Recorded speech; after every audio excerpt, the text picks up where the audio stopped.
Thomas Paine, Thomas Paine, Thomas Paine, Sam Adams, Sam Adams, Sam Adams, Benjamin Franklin, Benjamin Franklin, Benjamin Franklin. These men spoke up for what they thought was right. From their courage came such documents as the Declaration of Independence and the Constitution of the United States. From their willingness to speak what was sometimes unpopular but right, we enjoy such liberties as freedom of speech, the right to keep and bear arms, and freedom of religion. There are those who still wish to oppress our freedoms, and there are still patriots willing to stand up and defend life, liberty, and the pursuit of happiness. Men like Zeb Bell, who honor our founding fathers and what they stood for. It's now time for Zeb at the ranch, speaking up and defending your freedoms. Brought to you by Magic Valley Les Schwab Tire Centers and all of the other great advertisers on the program. And now, Zeb Bell. Yeah, you know what? This pretty much sums it up. If someone asks you what the main difference is between most of the Obama supporters and the Trump supporters, well, just tell them that the Trump supporters sign their checks on the front, and the Obama supporters sign their checks on the back. Yep, that's the way it is. Morning, here comes Kate Smith, and God Bless America, followed by a Patriot with our Pledge of Allegiance on a Tuesday morning. Good morning.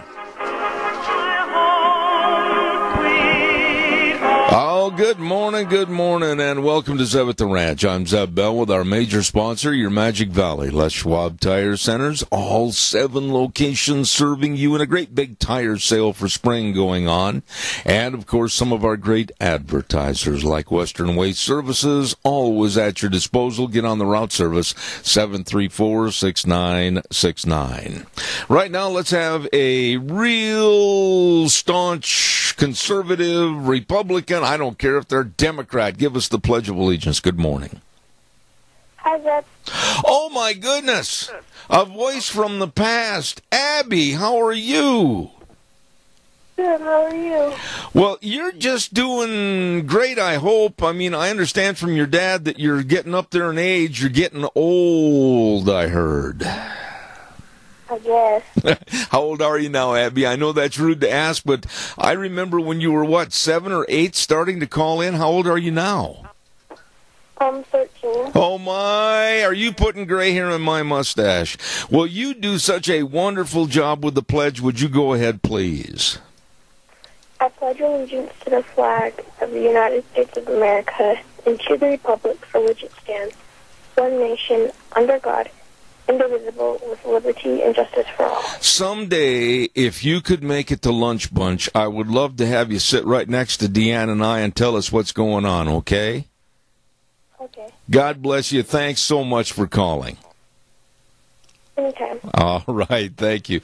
That is one of the sweetest, nicest little girl. Now, she's not a little girl anymore. She's a young lady, and I'm very, very proud to have her on the program. And, of course, Zach, old Zach out there from Mini-Cash Sales, he's pretty proud, too, as well he should be.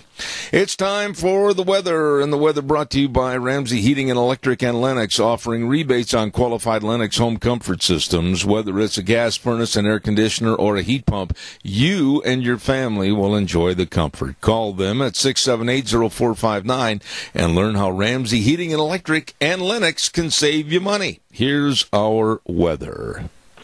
Enjoy today and tomorrow, because Thursday and Friday's a different story. Looks like cloudy skies for today. Winds out of the southeast right around 11 miles an hour. We are expecting a high of 60, tonight low of 37. Tomorrow, even better, partly cloudy skies, high of 70 with an overnight low of 46.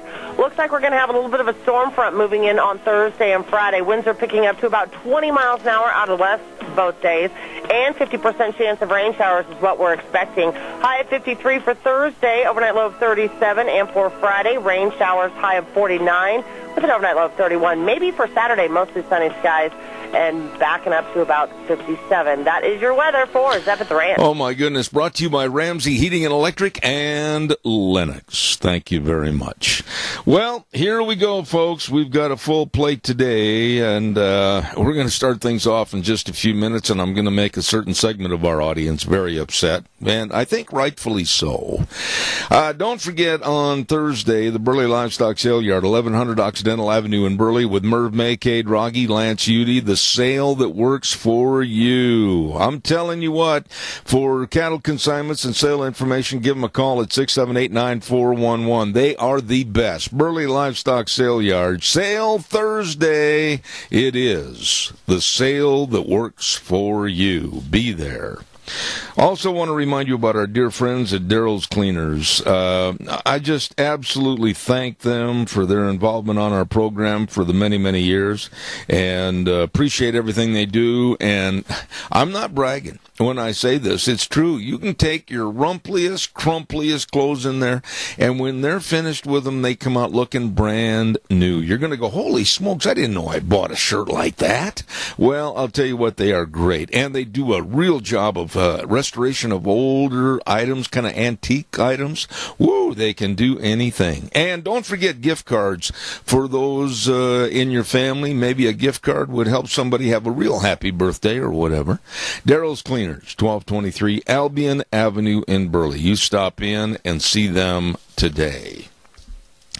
Here's what we've got cooking for the rest of the day. Frosty Woolridge at 9:06, and then Dr. Gerard Lamaro is going to be on, and he thinks that the left and the Democrats, and one can only hope, are falling apart with their antagonistic attitudes and always bowing their necks and saying they're going to do this, that, and the other. He thinks they're falling apart. And then at 10:06, Dr. History will be on the air.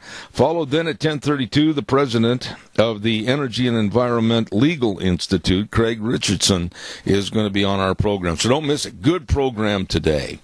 By the way, next week on the 20th, holy buckets, next week will be the 20th already. Don't forget, we're going to be at Denny's Restaurant for our Zeb's Lunch Bunch at 611 North Overland in Burley. And they have got burgers like you can't believe. The featured burger for today is the double cheeseburger. Have you seen this? Oh, my goodness, knock your socks off, delicious. And then try that the bourbon bacon burger. Oh, ho, ho. Have they got burgers at Denny's Restaurant, America's Diner. You stop in and see them today. Breakfast, lunch, and dinner with very nice people serving you. 611 North Overland in Burley, and also 291 Pole Line Road in Twin Falls. Denny's Restaurant, America's Diner. And we mentioned just a minute ago about our friends at Ramsey Heating and Electric, and I want to do that again, too. All your heating, cooling, and electrical needs at Ramsey Heating and Electric, 2600 Overland Avenue in Burley. Now, the number to write down and give them a call is 678-0459, and they're open 7:30 in the morning till 5 Monday through Friday. And they've been serving you for well over 50 years. Absolutely great people. Ramsey Heating and Electric in Burley, where they provide warm winters and cool summers. I'm just going to come right out and be very blunt this morning. There was an op-ed in the Times News on Sunday. I didn't get a chance to get into this yesterday, but I'm going to absolutely lower the boom on the Twin Falls Times News and other snobs in the Twin Falls area, especially the snobs that wrote this editorial, which, by the way, didn't have their names attached to it. And they made comments in regards to Twin Falls being a welcoming city. Twin Falls, they went to the city council, and supposedly last night the city council voted unanimously to make Twin Falls a welcoming city for all. But here's some of the verbiage that was used in the op-ed on Sunday's paper. We felt it important for the city to stake a position as our welcoming spirit came under unprecedented attack from a handful of bigots trying to close the College of Southern Idaho Refugee Center and out-of-state special interests opposed to Muslims and non-whites. And then they said, sadly, the council did not act. Instead, it listened at the meeting after meeting to some of the most despicable and misinformed accusations. And another paragraph said, Twin Falls will not be defined by outside influences or small-minded locals who fail to see the diverse and pioneering spirit that's been the secret to our success for more than 100 years. Well, okay, Twin Falls, you have a right to your opinion, but I don't like the snobbishness. You're snobs. And it's so nice that you made Twin Falls a welcoming city, because in your little Norman Rockwell world that you've created with just your little liberal minds, for those of us that are not bigots or small-minded, but are cautious and caring for our community and our culture, the so-called leadership of Twin Falls needs to get their nose out of the air and respect views that are not liberal or all-inclusive of everybody coming into our area and our culture. I'm really upset about this, and I wanted to get into this yesterday, and I did not have time. But I don't like the snobbish attitude. You're either on our team or you're on no team, and we have no time for you attitude of Twin Falls, especially those on the city council and others. Now, I have talked, and I mean this sincerely, I have talked to doctors, I have talked to nurses, I have talked to medical staff, I have talked to attorneys, bankers, I've talked to church leaders, business leaders that are adamantly opposed to what's going on and very concerned about what's going on with the refugees coming in en masse, not only to the United States, but exclusively and specifically to this area. We have a right to be concerned. This is a concerning time. We have seen other areas suffer, and other areas have great question marks that have been flown high over their cities as to the merits of welcoming en masse these refugees in. And to be called small-minded and to be called a bigot is so offensive. And I'm used to the Times News and others of that low-minded caliber calling me names. They started the racist deal when I was opposed to Obama back in 2007. Well, I'm not going to back off on this.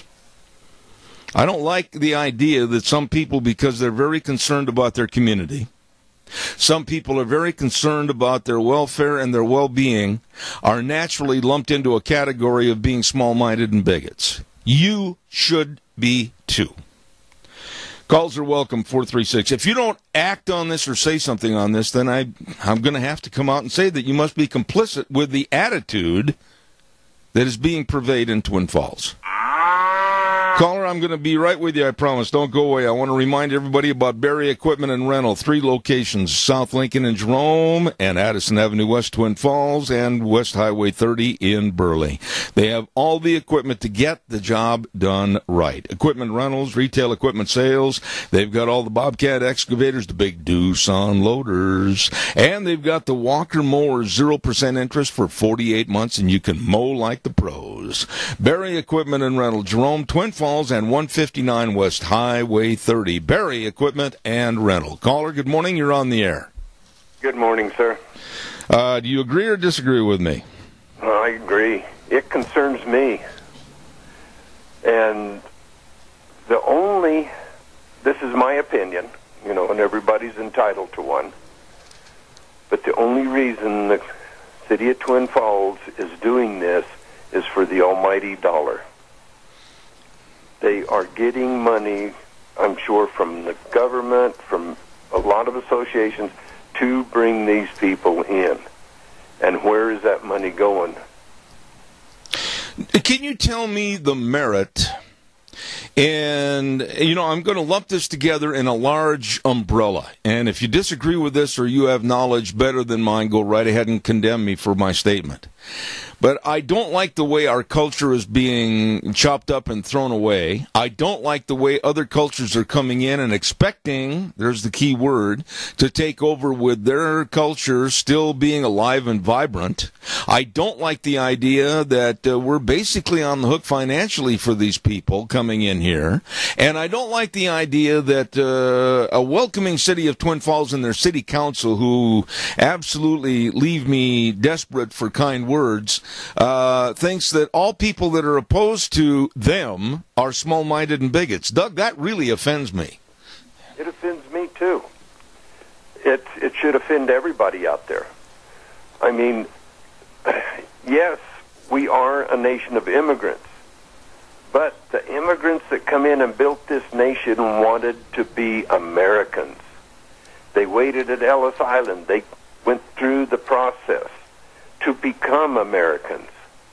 They didn't come here to bring Syria and Iraq and Irish and the all the nations. Is it fair to say, Doug, let me just throw this in there, and pardon my rudeness for interrupting you, but is it fair to say that today is a different immigrant? Today's immigrant is from a war-torn area of the world that has never known peace, doesn't want to have peace, isn't striving for peace, doesn't export anything except oil, nothing else except hate comes out of that region, and we're supposed to not be worried about what's coming here? That's exactly true. You nailed it right on the head there. They are not coming here to be Americans. They are coming here because we got a free ride for them. And if we can't see what's going on in the rest of the world, what's going on in Dearborn, Michigan right now, right here in the U.S., where the city council is all Muslims, and what's going on there? You know, Doug, when I mentioned a few moments ago leaders in various areas, doctors, nurses, medical staff, attorneys, bankers, church leaders, business leaders, I think were some of the categories that I announced. Go ahead and do your own little poll. Go ahead and start talking to people that may have had firsthand problems with these people coming in, representing a different culture, a different language, and different wants and needs and demands, and then call me back after your little survey. And I think you'll find out that your notes and my notes are going to compare that most people in those professional opinions feel like they're backed into a corner because most are afraid for their positions, most are afraid for their occupation and their welfare and their well-being. Exactly. And if we can't heed the words of, what's that young lady's name that you've had on the show a few times? Brigitte Gabriel. Yes. She has walked the walk. She's been there. She knows exactly what's going on, and she's trying to tell us, and nobody is listening. You know, and I listen and I read about some of the comments that are made by the Twin Falls City Council and some of the, I'm going to say, hate speech from them, calling us bigots and hate mongers and small-minded people because we have a difference of opinion on the way the tactics should be absorbed in our community. Really, the snobs with their nose in the air offend me, Doug. They do. And who do they work for? Who are they supposed to represent? They're not supposed to represent their ideals. They're supposed to represent the people of Twin Falls. That's right. And I feel, to be fair about this, put it to a vote. Let the city of Twin Falls vote, not the council, to see if this is going to happen. Well, I appreciate your call this morning as always because you started things off for me, and I've got more calls waiting. Doug, appreciate you, man. God bless. Thank you. Okay, thank you. Let's take care of our senior centers. Amen. Hey, by the way, caller, I'll be right there. Please don't go away. Burley Physical Therapy and Rehabilitation at 1263 Bennett Avenue, Suite 2 in Burley, helping you get back to being you. I know you're doing a lot of yard work. You're outside doing all this, that, and the other for spring. Ouch! You got a pull in your back, your shoulder, or whatever. Well, get a hold of them at 678-1191. And the expert physical therapist there headed headed up by Nick Greenwell, can help you get back to being you. Exercises, hydrotherapy, pool, absolutely the best. Burley Physical Therapy and Rehabilitation, 1263 Bennett Avenue, Suite 2 in Burley, and that number, 678-1191. Caller, good morning, you're on the air. Boy, Zeb, I couldn't have asked for anybody to share my feelings better than you guys just did. I just want to tell you how much I appreciate the fact that you have enough of a backbone to stand up for the American people. Well, I appreciate that, and I'm not going to change my mind on various tactics. I personally, and Deanne is right out in the other room, and if she wasn't so shy about being on a microphone, she could come in and relate different stories to you about how we personally have seen the abuse and the absolute forward movement of the refugees over and above the rest of us for their culture and their demands in our community, and I'm not going to sit back and not tell the truth. Oh, Zeb, it just makes me cringe to see what's happening in our country. We have a son that's living back east, and they have 3 little children back there, and I am not kidding you, I am constantly in fear of the safety of those kids just because of where they live. And now it's spreading everywhere in the country. It's like people are oblivious to what's going on, and nobody takes the time to research and study and see what these people are trying to do. And yet it's so absolutely apparent when you just watch. Take Dearborn, Michigan, for instance. Yes. You know, I mean, that is probably the close to the worst case scenario. But if they can do it there, they're going to do it everywhere. We've got a community starting here in Idaho. A good-sized community that a lot of people aren't even aware that's there up in the Treasure Valley. And, you know, these things they have an agenda. Let me ask you something. A very unique and careful way of worming their way into the communities until they have enough power and enough presence that they can just take over. And just like in Dearborn, they're passing Sharia laws now. Yeah. Let me ask you this quickly. Give me a short answer. I've got a break in a minute at the bottom of the hour. But you're a very, very sharp lady, and you do a great job as a writer. But now, what is the number one word that is not happening with the refugees and the people from that war-torn part of the country?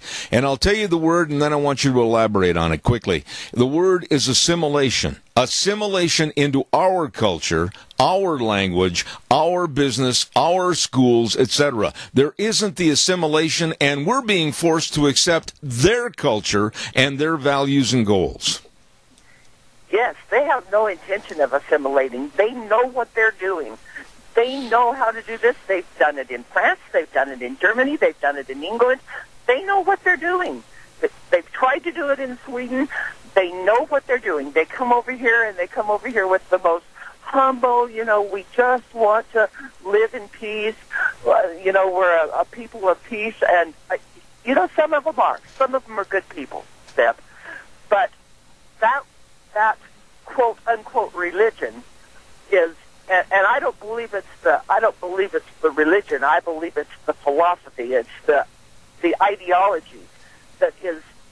They come in here for a purpose, and they know what they're doing. Well, and if we don't get wise, we're going to lose our country to this. I think the point of the whole conversation, and then I've got to run, but the point of the whole conversation is you and I and any other of my listeners have the right to an opinion about our culture, about our diversity, about our heritage, what we think is right and what we don't think is right. But when somebody comes out on behalf of the Times News and others of the city of Twin Falls and says that we're bigots and we're hate mongers and we're small-minded because we don't jump on their bus, there's something wrong there, my dear. Oh boy, I'll tell you, and what it does to me is I will go shop at places that cost me more and travel is farther and stuff before I'll come to Twin Falls to do business if they're going to treat me, an American citizen who was born and raised here and believes in our culture and believes in patriotism and believes in this country, they're going to start treating me that way, I'm not going to give them my business. There you go. Thank you for your call. I appreciate it very much. Thank you. Good to talk to you. Same here. Thank you very much. I got to do a break right now and then take more calls. I'm not going to back up from these snobs that are involved in this project in Twin Falls. And I know a lot of the people that are afraid to speak out, like I said, because of their jobs, their careers, possibly where they live, what they do, etc. And when you start calling people small-minded and bigots because they don't jump on your brain train, oh boy, I'm going to fight for that. Against that, I should say. Ag Express is looking for drivers. Ag Express is looking for you. Call Dale and Paul at 438-8886, Allen in Twin Falls 731-2495, and Russ and Burley at 431-7175. They're looking for drivers, full and part-time positions, even retired folks. Hey, get off the retired wagon and come on, start driving. And you can work 2 or 3 days a week, whatever works best for you. Vacation schedules, benefit programs, you better call them today. Ag Express is looking for drivers. Ag Express is looking for you. I know some other good folks that are looking for you to come on by and buy your quality seed, and that's Golden Valley Warehouse. You know, they've been in business for over 30 years, a family business serving everybody over there in the Mini-Cassia area. My goodness, Golden Valley Warehouse, 1000 South, 468 west of Burley. Number to call, Scott and the crew, 678-7324. Don't forget commercial and custom processors of grain, bean, and seed, and they are known for their top quality seed. Golden Valley Warehouse. You get a hold of them today. Really nice people, too. Oh, and by the way, don't forget Mount Harrison Audiology and Hearing Aids. Number to call, 312-0957. She's located right across from the Minidoka Hospital Emergency Room, Dr. Christine Pickup. And if you haven't been in for a hearing screening, I urge you to do it, because if you've noticed that maybe there's a diminishment in your hearing, she can and she will help you. Please, the only locally owned and independent hearing healthcare practice in southern Idaho, and she's going to be on the program with me on Thursday, Dr. Christine Pickup with Mount Harrison Audiology and Hearing Aids, 312-0957. Give me a call and let me know what your thoughts are. A welcoming city, Twin Falls. Great. Welcome everybody. That's fine. I don't care. Really, that's nice. That is nice.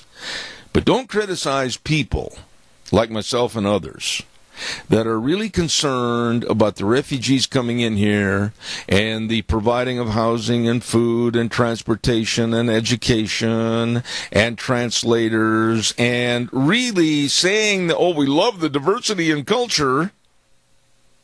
But look at the bottom line. And at a time when we can't even take care of our own citizens in a proper fashion, a humane fashion, we have a tendency to say, oh, well, here, we'll let you have this, we'll let you have that. And then if we don't agree with everything that's going on, then, of course, the snobs turn around and call us bigots and small-minded people.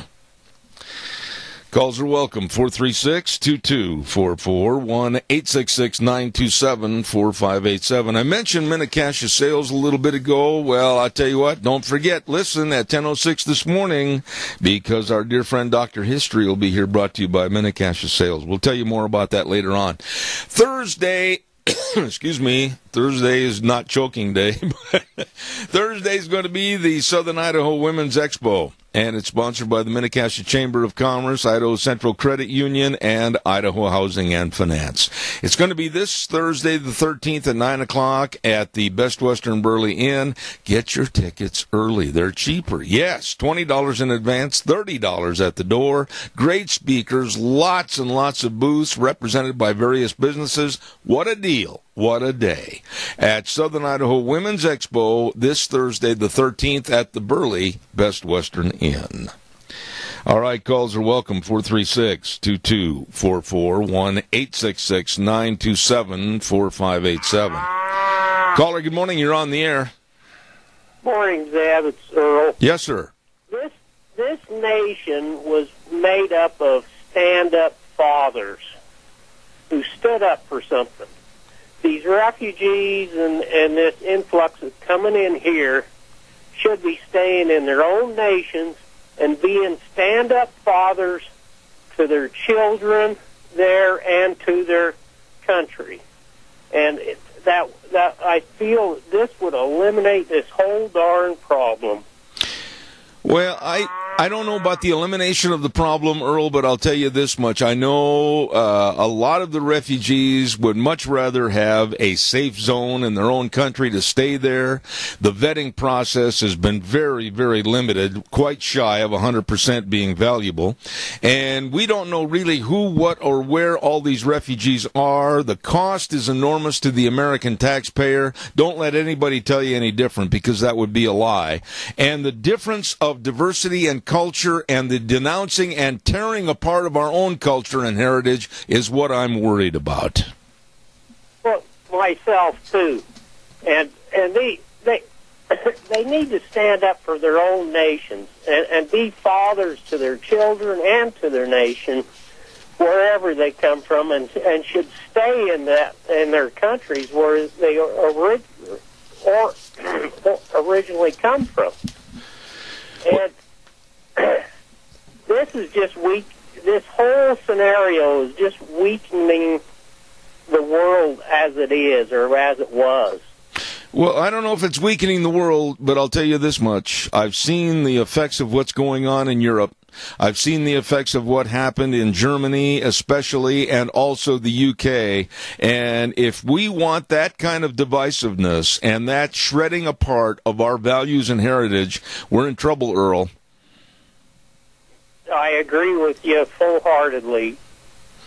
All right, my friend. And by bringing this weak heart in here, it's just going to weaken us all the more. I agree. Thank you for your call, Earl. God bless you, man. Thank you.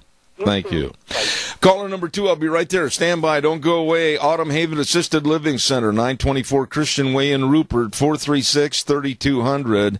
And they're small compared to some, but with a bigger heart than most. And they want you to go visit the facility anytime. Check them out. Make every effort to stop by and take a look, and you'll be so impressed with what they do and how they treat people.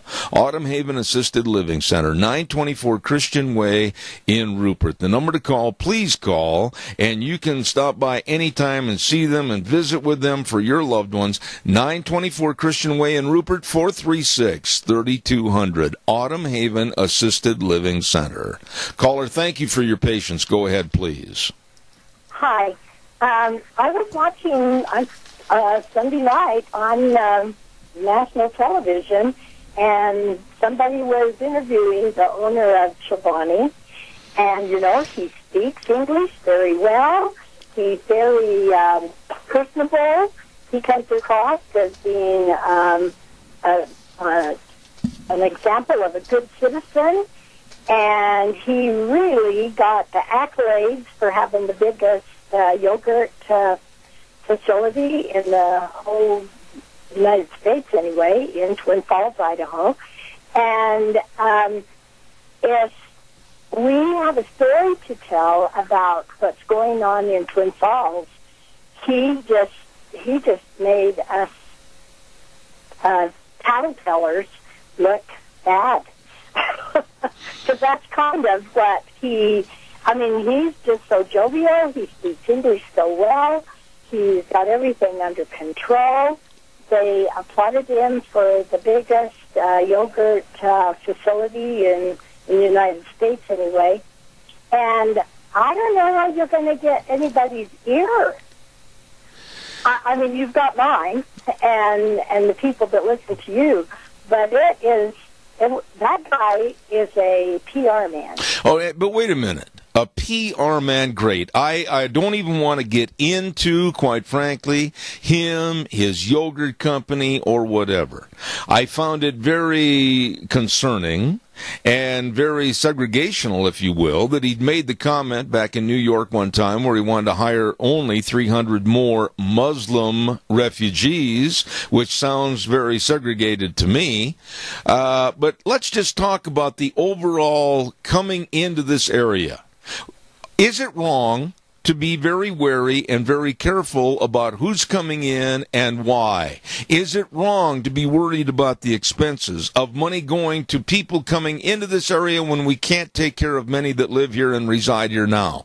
Is it wrong to be concerned about our health care? Is it wrong to be concerned about our Social Security? Is it wrong to be concerned about our hospitals and the lack of availability, because a lot of these people go to the front of the line and are taken care of much more so than you and I? Is it wrong to be concerned, and is it worthy of then at that juncture being called a bigot and being called small-minded?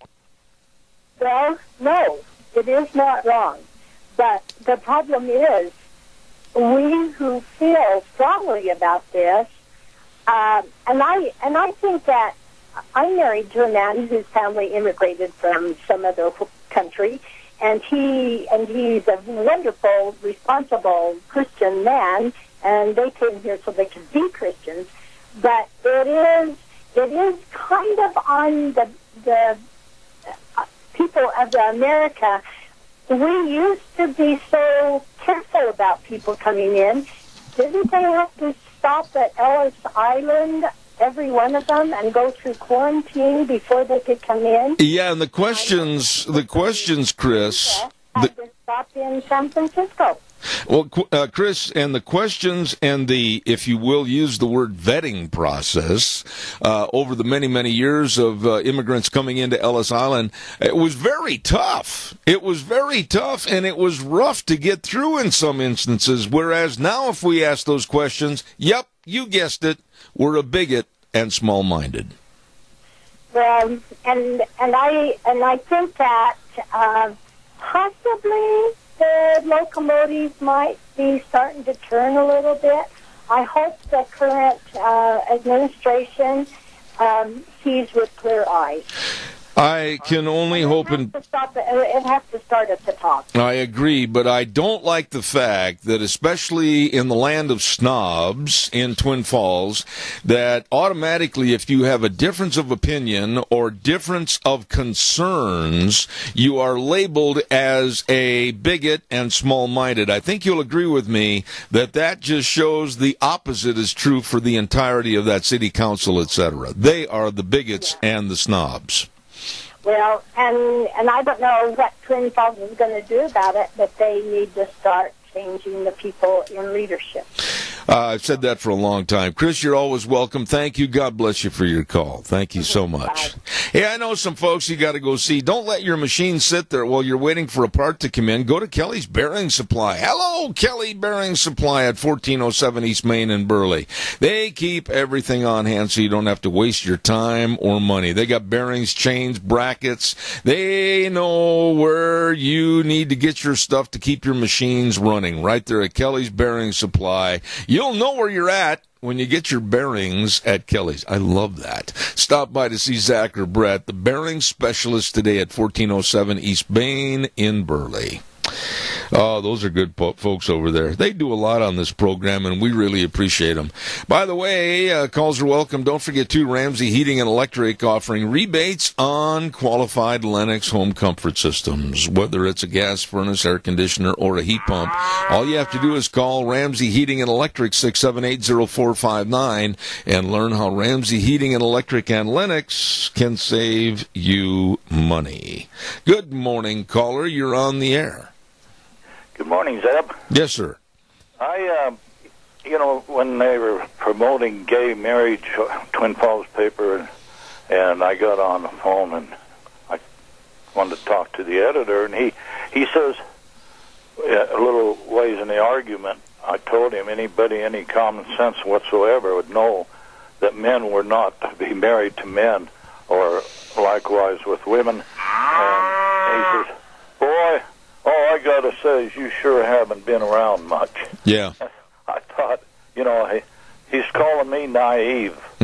I've been to more countries and more cities and done more things than the average man, and I couldn't hardly stand hearing him say that. Dwayne, what you have is a common sense and a relationship with what is right and wrong under biblical prophecy to which I think we all should relate to. And you keep those principles. Don't weaken because of the modernistic approach by some newspaper editor that doesn't know Khmer from Sikkim.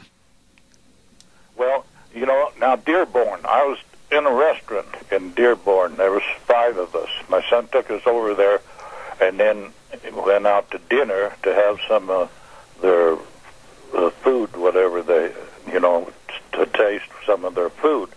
We went into this restaurant, and it was really good food, very good service, but they had about 5 or 6 fellows, and we were the only ones in there.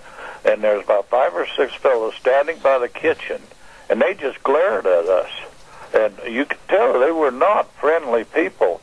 And so we came home, and about 2 months after we got home, they closed that restaurant down because the restaurant was taking money and sending it over to the terrorists, and which apparently, it's against the law. Mm-hmm. But we don't know what these people are doing with their money.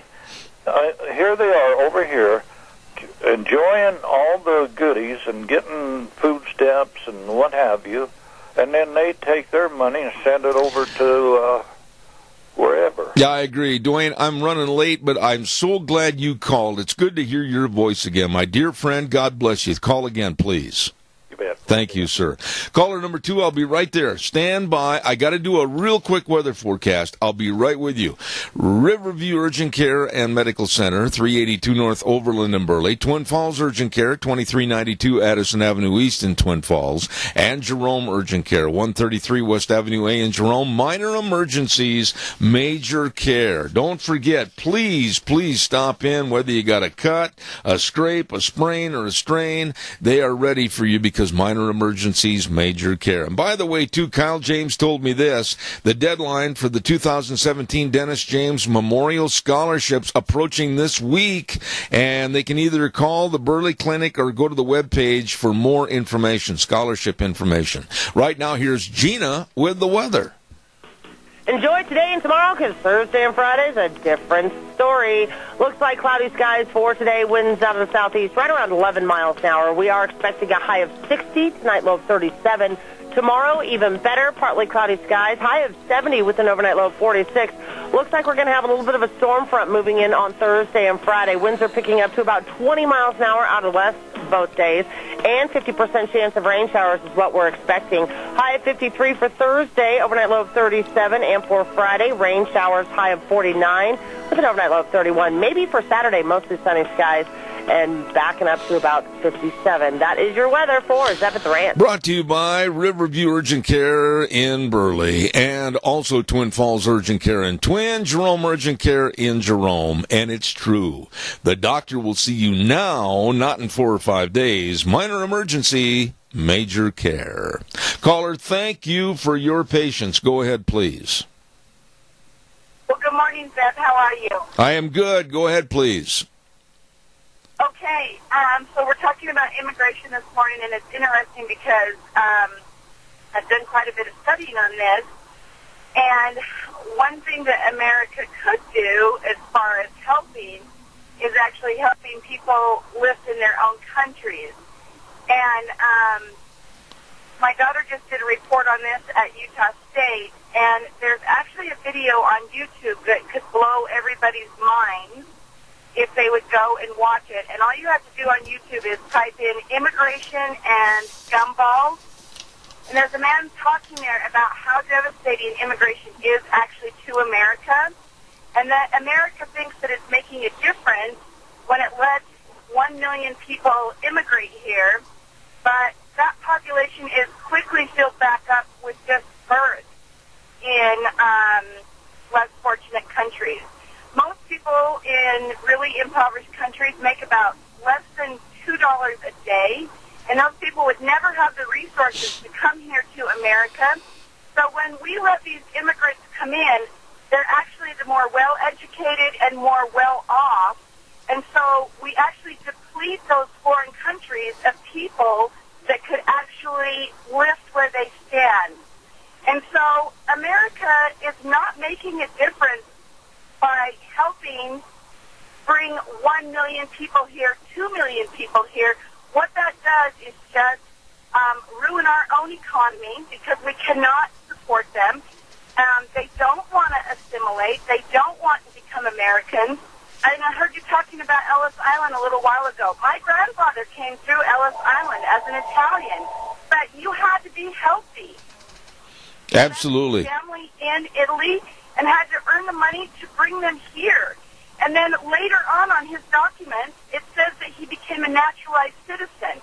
And the only way you could become a naturalized citizen is if you could pass the test and if you could speak English. And when they came to Ellis Island, they came here to be Americans. They did not come here hoping to stay Italian.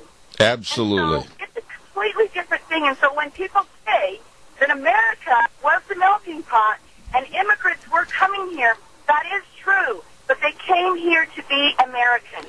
They did not come here to keep their culture. And my grandmother never even let anybody know that she could speak Italian. And some people would say, well, that's a sad thing. But that's not a sad thing to me. That is their family assimilating and becoming Americans. That was one of the... If they really want to help, then they should help people in their own countries, and they should help with education and let people learn and live where they stand.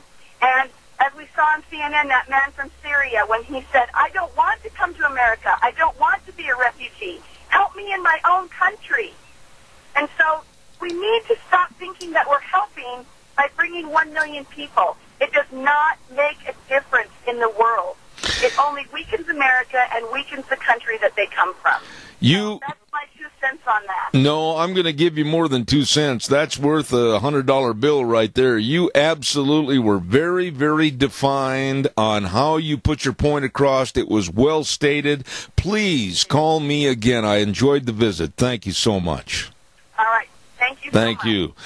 She was very articulate about that. And quite frankly, she's right.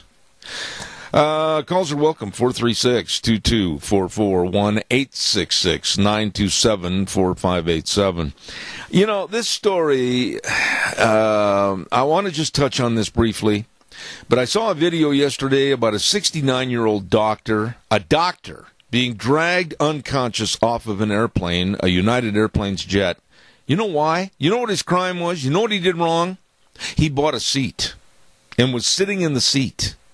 And was told after he was sitting in the seat that he and 3 others had to leave the plane because the airplane, United Airlines, had oversold the flight and they needed to shuttle 4 of a crew to go to Louisville. And so they at random picked 4 seats. And this man said, no, I'm a doctor. I have patients to see early in the morning. I have to be on this flight. And he said, no, I'm not going to get up and go. And a fight ensued to where the police came in and literally beat the man unconscious and dragged him off a plane. Is this the country we're living in right now? That you can legally buy a seat on an airplane and you're sitting there waiting for takeoff and some Gestapo comes in and drags you off a plane. You say, no, I'm not getting off this plane. I need to see my patients. And they beat him to the point where he's unconscious and drags him off an airplane. I, for one, will stand up and say this. United Airlines, damn you. Don't forget our dear friends at your Magic Valley Les Schwab Tire Centers. Big spring tire sale. Doing the right thing matters. They're having a huge tire sale right now, and all their tires for your cars, your pickups, your SUVs on sale. You check it out today. Safe driving for your spring and summer. Tires for your boat trailers, your horse trailers, whatever. You stop in and see all 7 locations today. And the very best in brake service. Oh, they are masters. Along with front end alignment, shocks and struts, and batteries. All of this and so much more. Your Magic Valley Les Schwab Tire Centers with Lane and Rupert, Dave on Blue Lakes and Twin, Mike and Buell, Mike and Jerome, the Twist family and Paul, Daniel on Pole Line in Twin Falls, and Randy on Overland in Burley. Your Magic Valley Les Schwab Tire Centers. You know, what kind of a country are we living in? Think about this. I mean, my goodness sakes, you buy a ticket on an airline, you're a doctor, you're a professional, it doesn't make any difference who you are or what you do, and you're dragged off an airline. Caller, you got exactly 1 minute. Go ahead. Morning, Zeb. Well, my question is, where were the other passengers? I seen part of the video, so one of the passengers videoed it. Where were the other passengers? They were afraid, Riley. Riley, they were afraid for their well-being and their own health because these Gestapo nitwits that came on there in the form of air police and also the local police, the passengers were afraid. They were stunned. They were shocked. A lot of people just in horror. Oh, my goodness, what are they doing?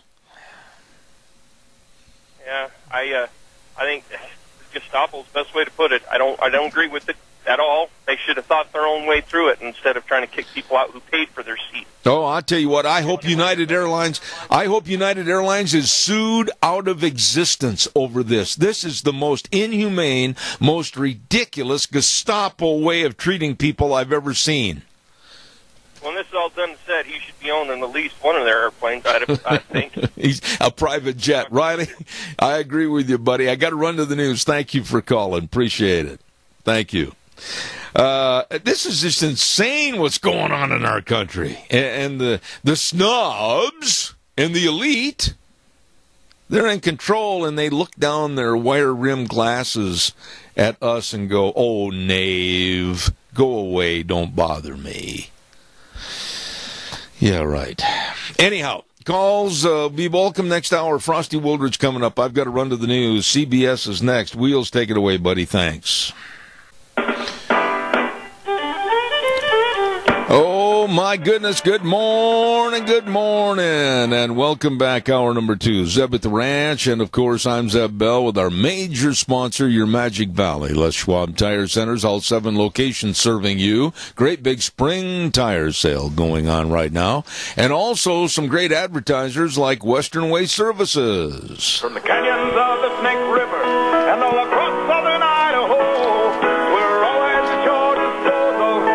Western Way Services, we care about our community, our resources, and this great land. Western Way Services is lending a hand, always at your disposal. Western Way Services. Oh, my goodness, they are loyal to their community and the people served. Western Way Services, don't forget they've got all the dumpsters in various sizes. You can clean out the basement, clean out the attic. My goodness, in my case, I'd need 37 dumpsters. Well, by golly, call them and they'll drop a dumpster off at your location. Fill it up and they'll come and get it. Western Way Services, always at your disposal. Call 734-6969. Don't forget this Thursday, the 13th at the Burley Best Western Inn, the Southern Idaho Women's Expo, sponsored by the Mini-Cassia Chamber of Commerce, Idaho Central Credit Union, and Idaho Housing and Finance. Starting at 9 o'clock in the morning, get your tickets now. $20 in advance, $30 at the door. Oh my, what a day. Southern Idaho Women's Expo this Thursday, the 13th at 9 a.m., Burley Best Western Inn. Oh, and by the way, too, don't forget on Mondays, we've got Gardening for Idiots, named after me. Quite frankly, I'm not the world's best gardener, but I'm learning from Vicky's Country Garden, 185 South, 600 west of Paul, the number 438-5663. For all your gardening needs, all your plants, all your seed, everything, it's Vicky's Country Garden. Right now, without further ado, I'm going to turn this back over to a very, very dear friend of mine, and that's Frosty Wooldridge from Golden, Colorado. I look forward to having him on the air. Good morning, my dear friend. Good morning, Zeb. Always a pleasure, sir, and thank you. Frosty, I've got so many things I want to comment on this morning, and in about 7 minutes, give me just a moment for a commercial break, if you would, about 7 minutes from now. But recently, right here, you probably read some of this in Twin Falls, the city council wants to make it a welcoming city. They want to make it like a Norman Rockwell. Everything is peaches and cream. Come on into Twin Falls. And all of you that are against against refugees and against illegal aliens and against everybody being welcome in Twin Falls, you are a bigot and small-minded. Boy, I'm not happy about this situation. Well, very few of the cities, in fact, none of the cities where this is occurring are happy with the situation, because what's happening at the highest levels, whether it's the congresspersons or the senators or the governors, they never have to live down in the morass of schools being destroyed because of multiple languages, where the American culture, our culture, is being demeaned and disregarded and displaced by their cultures, where our school kids who once enjoyed really quality educations because everybody spoke English and everybody had a cultural appreciation for education, this is no longer happening in our country. As a matter of fact, for those of you who would like to go to newswithviews.com this morning, I've written a column called Immigration Altering the Political DNA of America.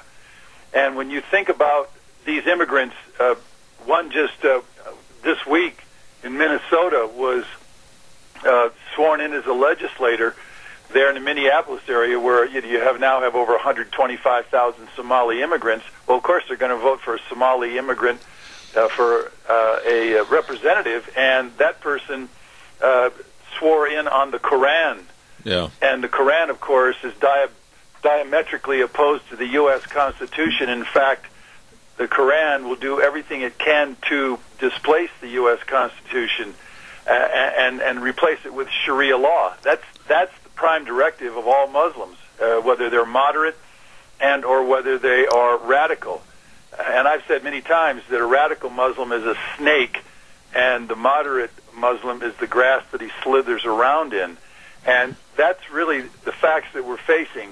And you can use all the names you want, but multiculturalism doesn't work. It's not working. It's not going to work. It's going to fracture and fragment us further. And so Twin Falls will become another fragmented city where there are two societies, parallel societies, and it's not working and it's not going to work. You can throw all the names you want, but you can't throw names at facts. Facts are facts, and the history of those facts is now playing out across whether it's Lebanon or whether it's United Kingdom, whether it's London, whether it's Paris, France. So facts are facts, and you can't call names toward those facts. You know, that's the way it is. I knew that you would come up with a dissertation that would really explain it, and I appreciate that. But you know, Frosty, the thing that bothers me the most is that if you don't jump on the liberal bus, then automatically, and you and I have been called this in the past, we are bigots, we are racists, and we're small-minded. They automatically, the snobs, the elites, always turn around and denigrate and try to destroy anybody with an opposite opinion.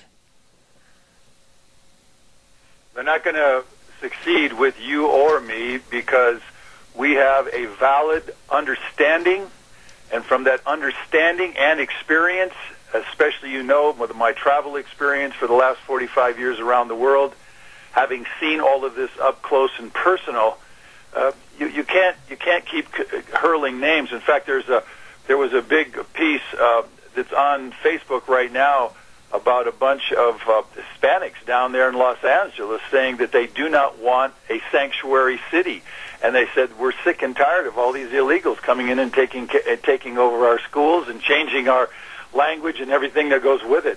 So there is, even in the minorities, there's a backlash of, hey, this is our America. It's not illegal aliens and undocumented immigrants America, and we don't and cannot afford to continue immigrating endless refugees from around the world. As I've said many times, there are 80 million new babies, net gain every year, produced by the third world, and so if they're not going to be responsible for their fecundity rates, their birth rates, then why is it imperative that we are the ones that are forced to take on all of the exhaust, if you will, of these people in all these other countries?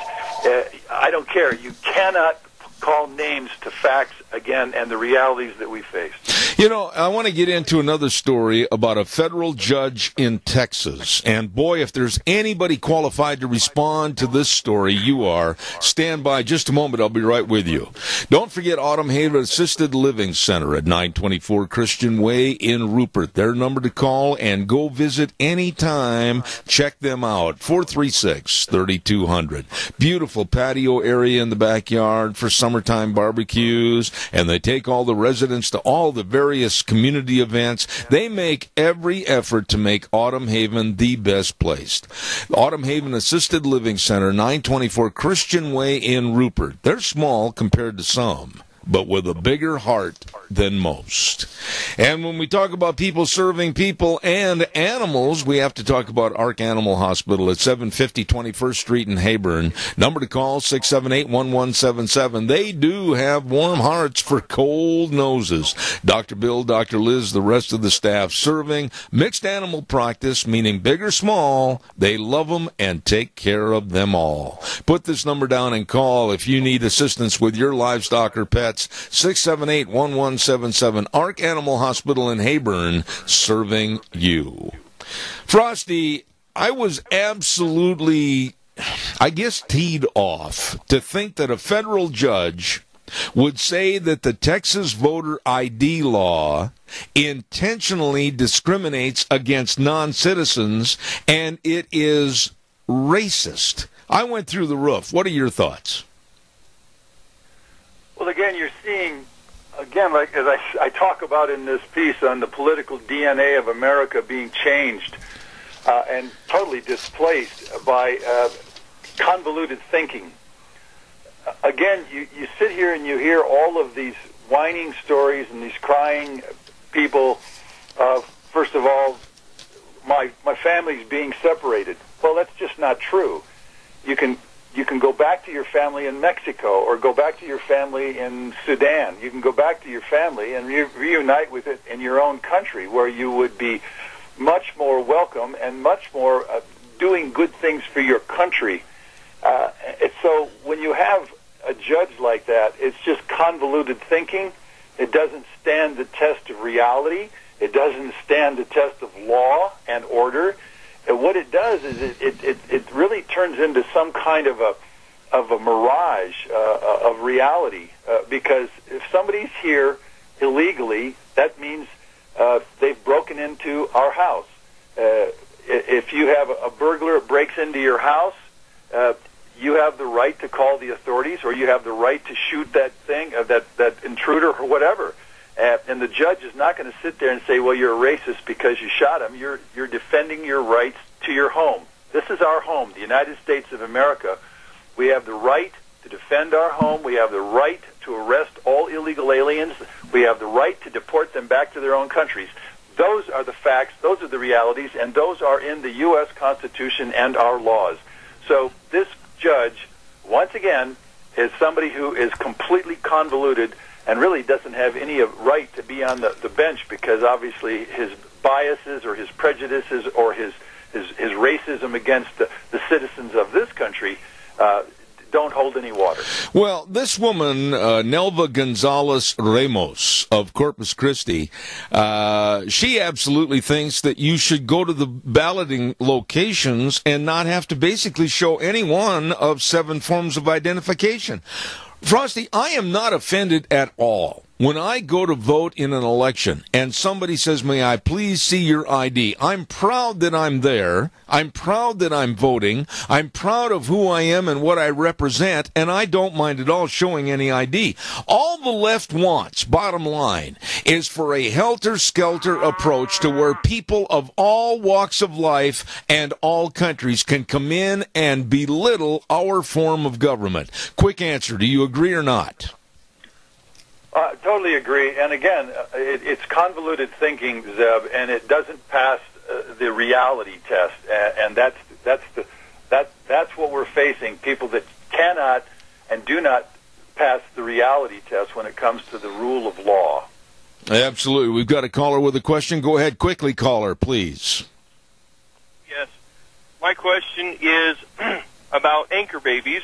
And you bring up illegal people coming here having kids and then saying they're getting separated from their families. Are we the only country that has that policy? And in my opinion, if their parents are illegal and here illegal, then they're not a citizen of the United States. Same thing as going into your house. They don't belong there. I'll hang up and get your response. All right, good question and a good, I'm glad he called on this. Frosty, go ahead. I know you've got a response.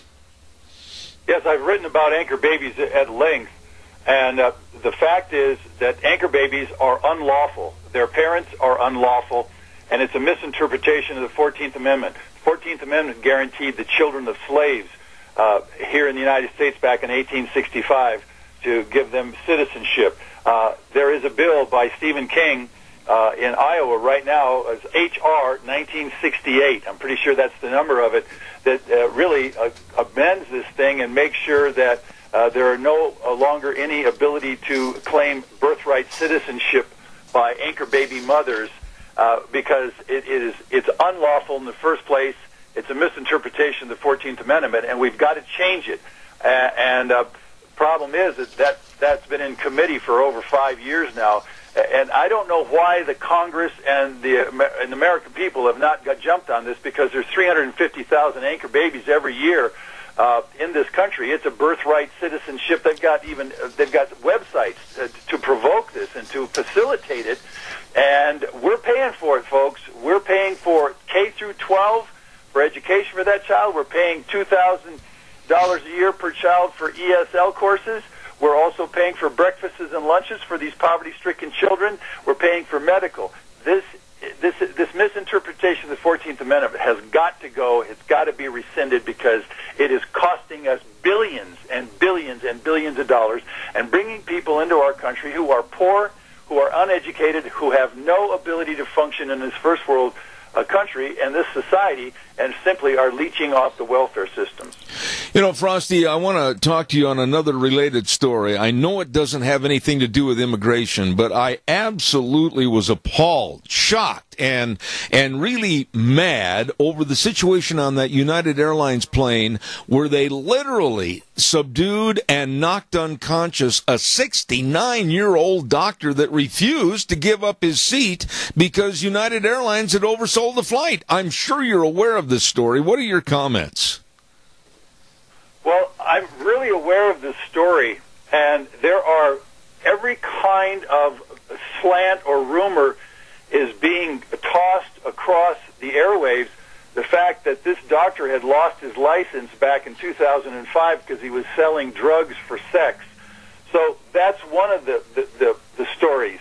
And then you have the other stories where he was overbooked and he was taken off forcefully because they would, whomever wouldn't take a $300 stipend to go on a next flight.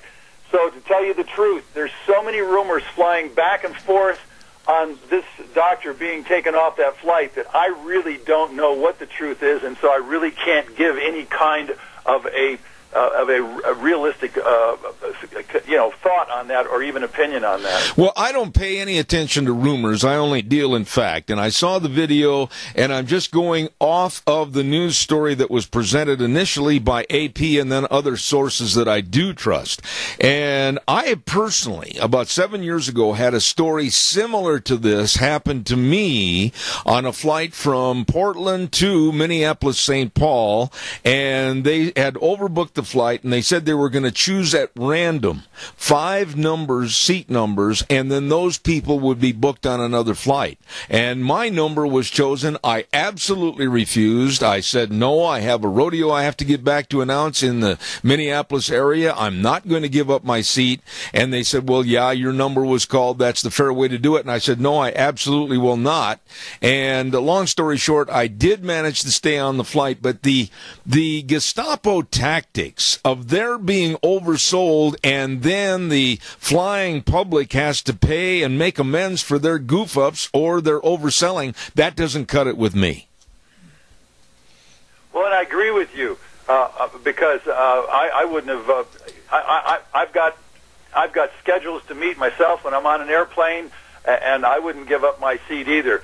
And the key here is that in the final analysis, United Airlines or any airlines that overbooks flights, they're the guilty parties. They should start offering $1,000 or 2,000 or 3,000 of these people they want to displace. Or in reality, since you're already in that seat, then have the people that haven't gotten onto the plane, they didn't get to the seat. Well, that's their reality, so keep them off the plane because they don't have a seat. Again, there's so many things flying back and forth on this thing. It's a mess. It's a mess. Well, and one other thing I wanted to ask you about this morning is Donald Trump. I want you to give me an assessment, an honest assessment of what you think as we're drawing closer and closer to the end of the first 100 days. I know you were a believer in what he was going to do to make America great again. I also have jumped on the bandwagon. The mess in Syria, I came out publicly yesterday on the program and advocated that I wished he would have hit Assad a lot harder than what he did. What are your thoughts on Trump and almost the first 100 days? The one thing that I appreciate about Donald Trump is that he is a workaholic. He's not sitting back. He's not watching things happen. He's making things happen. I still think he's going to tweak the national health care and replace Obamacare, which was going to fail anyway. It was going to fail. It was absolutely going to drop dead, fail, and go broke. Couldn't be sustained. I still think he's going to go after that wall because of all the reasons, and I support that.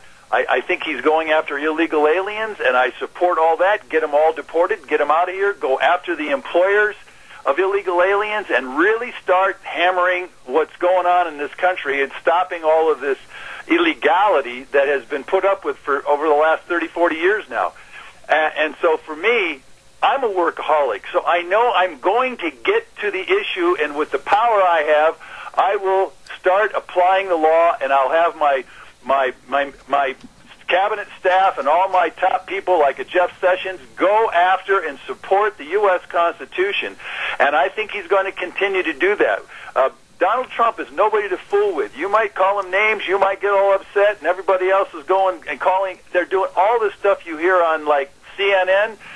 He is moving forward, and I think he's going to continue to work for the American people, and that he's already got Gorsuch in the Supreme Court. He's done, Hannity last night, I watched Hannity. He had a dozen things that were already accomplished by Donald Trump, and they would have even been more accomplished, and he'll have to tweak these executive orders. But I want him to stop all Muslim immigration into this country, because among those Muslims are terrorists that are going to create the next Orlando or the next San Bernardino or the next Boston Marathon.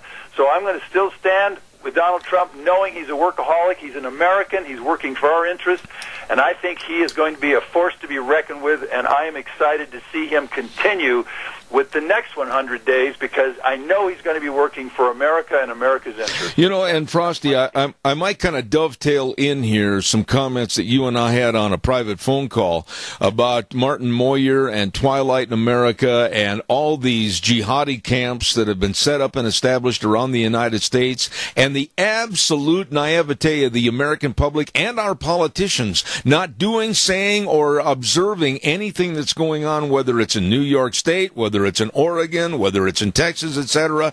And there is a huge influx of these terrorist people coming into this country, and they're not there to form a local chapter of the Mickey Mouse Club. Yeah, and they're not going to create a Norman Rockwell Center in these, and there are now 35 of these jihadist training camps across this country, from New York, Pennsylvania, all the way to Oregon, Washington State, even down in near Los Angeles. These are all documented. I've shown the videos on them, and the fact is, we're going to suffer another Orlando. There's no question about it. It's coming, and at some point, the American people have got to demand that we take all 35 of the jihadist training camps, and I mean go in there and simply deport every single one of those Muslims out of our country. Make a statement, just like Syrian airfields this week with Donald Trump. Make a statement. This is our country. We're not going to tolerate Muslims trying to overtake us. And again, I'm going to stand with Donald Trump. And American people need to wake up, because these Muslims mean business. They've already destroyed, literally, they're destroying Europe. They destroyed Lebanon in the last 30 years. You see what they do when they come in and they take over. We're going to stop it at some point. It's just going to be a question of when is Donald Trump going to start making that happen, or the citizens of each state go in there and say, hey, enough of this. We're not going to have jihadist training camps in our country. Frosty Woolridge, time goes too fast, my dear friend. Golden, Colorado, thank you so much for being on the program, and we will talk to you next Tuesday. God bless you, dear friend. God bless. Thanks so much. All right. Thank you, Frosty. Appreciate it. Thank you. Oh, my goodness. Let's not forget our dear friends, too, at Hanson Mortuary, 710 6th Street in Rupert, with our great, great friend, Joel Heward. He's the manager, along with his family and the staff, serving you and your family. And when there's the passing of a loved one, like I've said many times on this program, it's such a tumultuous time, and you don't know what has to be done in such a short period of time. Let them please help you with all the arrangements, always with the highest ethical standards, with unquestioned integrity. Hanson Mortuary at 710 6th Street in Rupert. The number to remember, the number to call, 436-5636. That number again, 436-5636. Hanson Mortuary, serving you and your family. Also want to remind you that Ramsey Heating and Electric can offer rebates on qualified Lennox home comfort systems, whether it's a gas furnace and air conditioner or a heat pump. You and your family will enjoy the comfort. Don't forget to give them a call, 678-0459. Ramsey Heating and Electric and Lennox, saving you money. We're about ready to have another dear friend on the program from back east, and he's a great author, Dr. Gerard Lamaro. In just a moment, stand by. Don't forget to Let's Ride, 270 Highway 24 between Rupert and the World. Oh, my goodness, they're open Monday through Friday, 9 to 6, Saturdays 9 to 4. And don't wait, get your four-wheeler in and get it serviced if you have a four-wheeler or a side-by-side. And if you don't, by golly, go to that showroom, just stand there and drool, because they've got them all for you right there at Let's Ride, along with all the great accessories. Oh, baby, it's there at Let's Ride, 270 Highway 24 between Rupert and the World, where the fun is sold. Really good folks. Yes, sir. I was just going to say that at the moment I can't get Dr. Gerard Lamaro on. Yeah, just keep trying. I know he's listening, and I know he's probably there, so just keep trying, buddy. Thank you. Don't forget, too, Cameron and Siemens Insurance. When you think about life insurance, health insurance, retirement planning, employee benefits, all of this and so much more, with dedicated service to you and your needs. That's Cameron and Siemens Insurance, Highway 24 in Rupert. The number to call for an appointment, and make that appointment today, 436-4424. Cameron and Siemens Insurance in Rupert.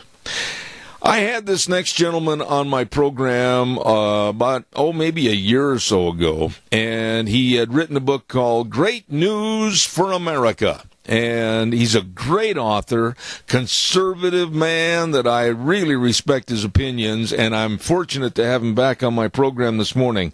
Dr. Gerard Lamaro. Good morning, sir. How are you? I am doing fantastically well. Can you hear me good? Are the settings good for you? Everything sounds great, and may I say thank you for taking the time out of your busy schedule to come back on my show. Yeah, I was actually running 1 minute late because I was on a previous show on the East Coast, and it went 1 minute late. So I'm sorry if I gave your producer a little trouble. Not at all. Don't you worry about it, sir. Listen, I really appreciate your opinions, and I really appreciated the autographed copy of your book that you sent me. And you seem to think, and I hope you're 100% right, that the left, the liberal left, the Schumers and the rest, they might be coming apart like a cheap jigsaw puzzle and falling to the floor, and a lot of their power might wane. What are your thoughts on that? Well, believe it or not, I believe the same things I believe when I wrote the book, Great News for America. It hasn't changed, really. And all that's happening is more and more evidence is piling up that the left is just collapsing on itself. Not only are they run by a bunch of dinosaurs, you know, I mean, they're really, you know, folks with old socialist ideas that just don't work. Anywhere they're tried in the world, they don't work. Just look at Venezuela, that poverty place down south. And basically what I'm seeing is that the left is mad they lost the presidential election. They deluded themselves into thinking they were going to win. I was on the radio last October telling people Donald Trump was going to win this election, no doubt about it. And they said, but Dr. Romero, how come you say that when the polls say that Hillary's ahead by 12%? And how come you say it when they tell us that she shouldn't even have a debate with Donald Trump because she's going to win this election so easily? And I told them, I said, the polls were wrong.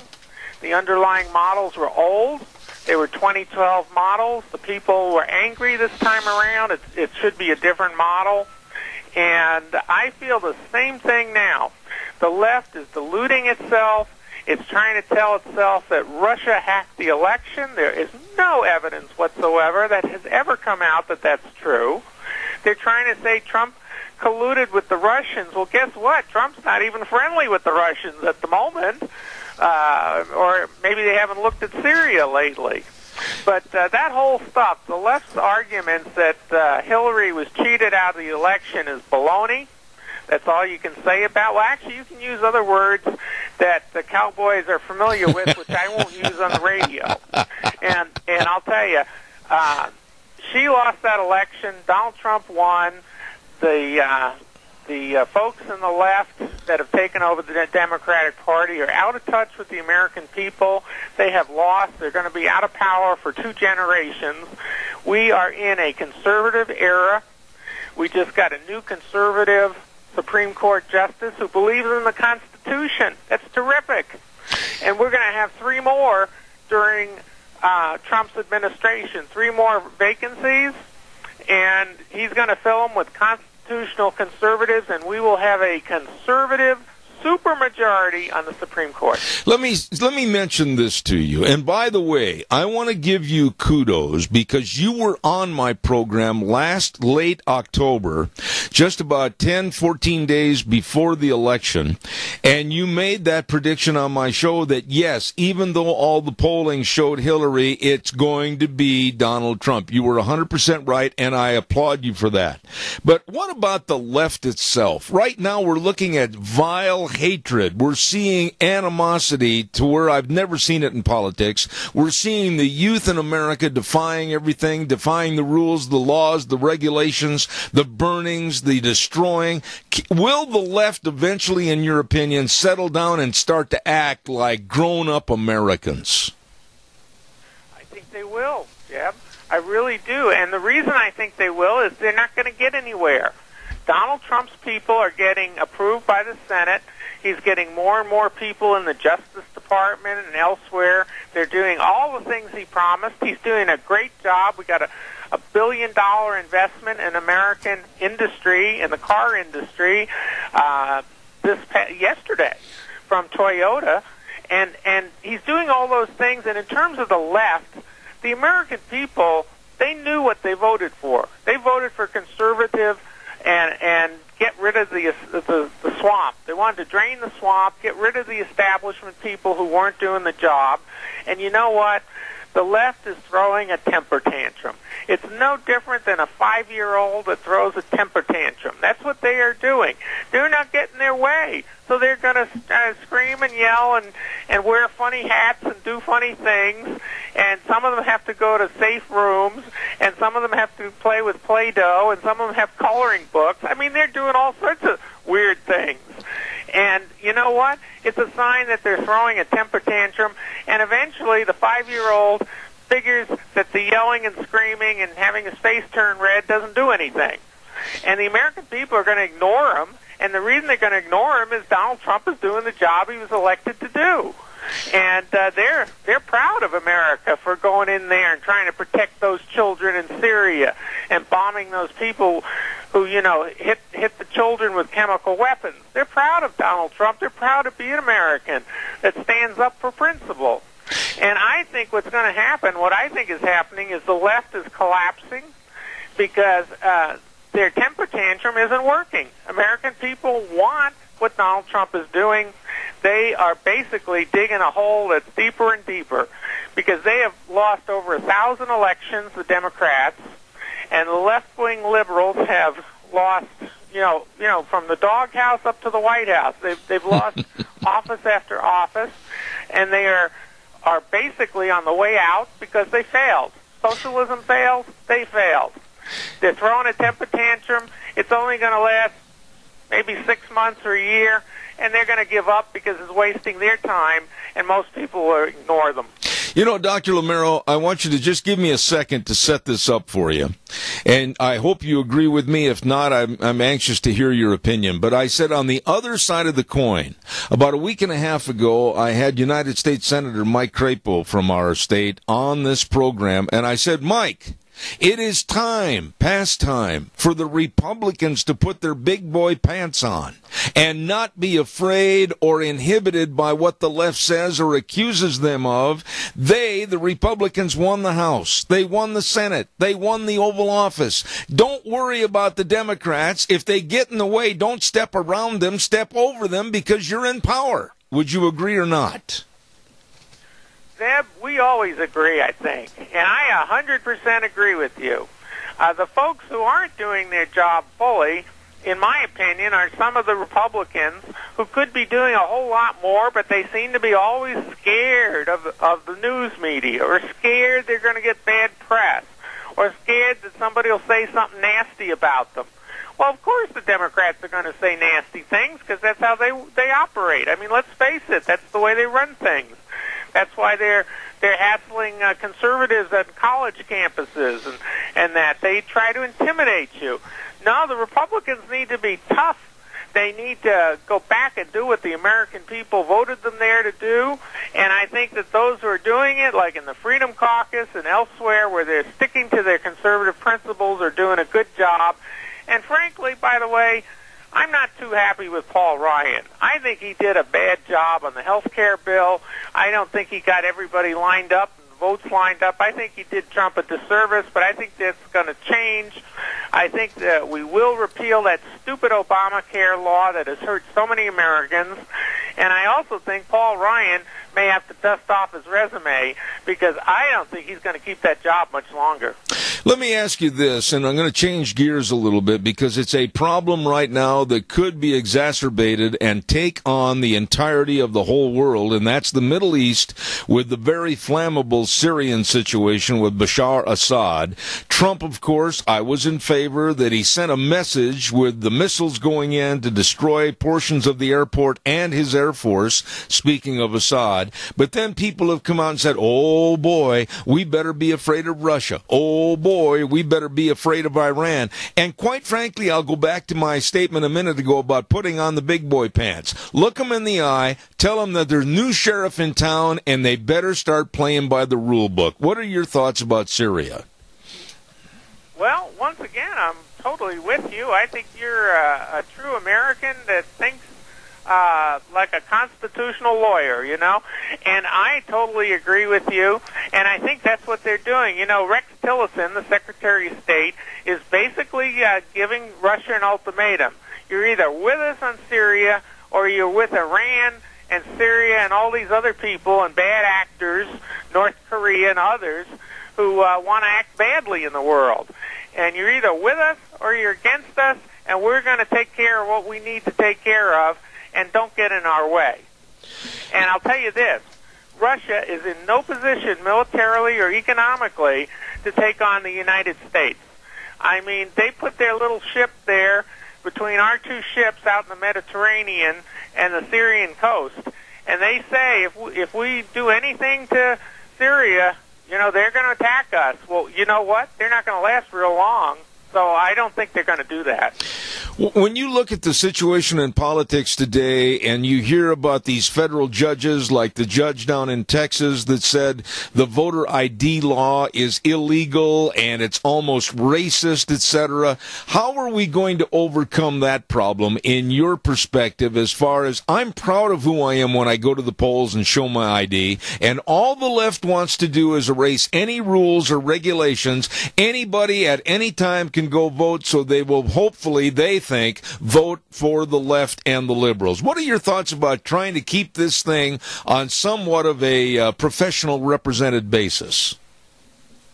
We have to protect our number one right as American citizens, and that is the right to vote, to express ourselves at the polls, to throw out the bad guys, and elect better people.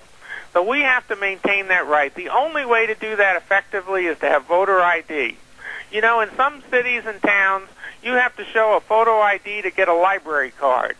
Most places you have to show a photo ID to get on an airplane and take a flight somewhere. A lot of places you have to show a photo ID to buy a six-pack of beer or a bottle of whiskey.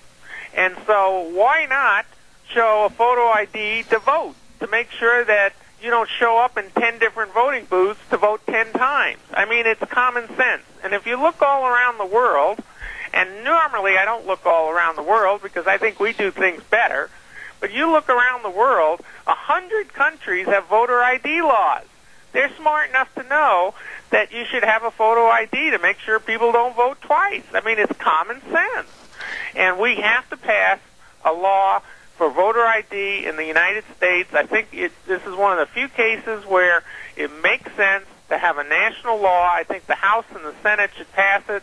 President Trump should sign it. And I think that'll go a long way to cutting out what obviously are some fraudulent situations where dead people supposedly have voted. Some people pick up ballots from a relative that died or something from their mailbox and then vote twice because they got a relative's vote too. We can't allow that to happen in the United States. Our vote is too important. We have to pass voter ID law, and we have to follow it. Dr. Lamero, let me ask you, he being Donald Trump, approaching the end of the first 100 days. Give me your grading system, if you will, because of your knowledge and insight on politics of the first 100 days, and what do you think absolutely has to be approached in the next 100 days? Well, in the first 100 days, I give him a solid A. He made a little mistake here, a little mistake there. He's not quite, he wasn't president 8 years before with experience. He's got a little on-the-job training. I'll give him that. But I'll tell you what, he's done a phenomenal job. He has tackled so many things, I can't hardly list them all in a short radio show. But he's got himself a constitutional conservative on the Supreme Court. That is a really big deal. That's going to make a big difference. He has tackled regulations. He's been cutting regulations. He's been boosting jobs all across the country by just basically talking to CEOs and talking to companies and convincing them they should be building their plants in the U.S. and not overseas. He has taken on environmental regulations that have been destructive. He has they have eliminated the word climate change in a lot of different places. They even say that was a hoax, which a lot of us who know about computer modeling think that was a hoax and just a useful thing for the socialists to get control of our energy. And you go on and on. He's done a great job. In the next 30 or next 100 days, I think you're going to see the real repeal of Obamacare. I think that's going to go. It's going to go. Mike Pence is working on it big time. And I think you're going to see a tax cut that's going to be like Ronald Reagan's in 1980, which is going to unleash a boom in the American economy. And I also think you're going to see an infrastructure bill and infrastructure partnerships with private industry that are going to rebuild some of our airports, some of our roads, and it's going to really put a lot more people back to work, plus give us some really solid infrastructure around the country that's going to make our lives better. So I think you're going to see a lot. I think he's done a lot. I think you're going to see a lot more. And I predict when his term comes up and it's time to re-election, the American people are going to love him because he's going to have solved a bunch of problems. Let's talk quickly in the time remaining about your last book, Great News for America. And like I said, absolutely a must-read. But I would imagine that you're probably working on another venture, are you not? Yes, I am. I've been working on a book for the 2020 election. So I'm already looking ahead for the next election, and I'm looking at some of the trends I see in the America and also in the world. And I'm saying, well, how do those trends affect that election? How are they going to affect the American people? And I think it's an exciting area to be working on. I sort of have a combination of interest in what's happening today and what's going to happen in the future that affects us. That's my interest area. And I try to forecast what I see is coming. Sometimes I make actual computer models and things to do some of the stuff I do. Some of it is more more understanding trends, and some of it's numbers, But I'm working on the 2020 election. I'm thinking of doing one other short book before that as well. Dr. Gerard Lamero, and I'm very proud and honored to have him on my program, author of Great News for America. Thank you for taking the time this morning, and please come back soon.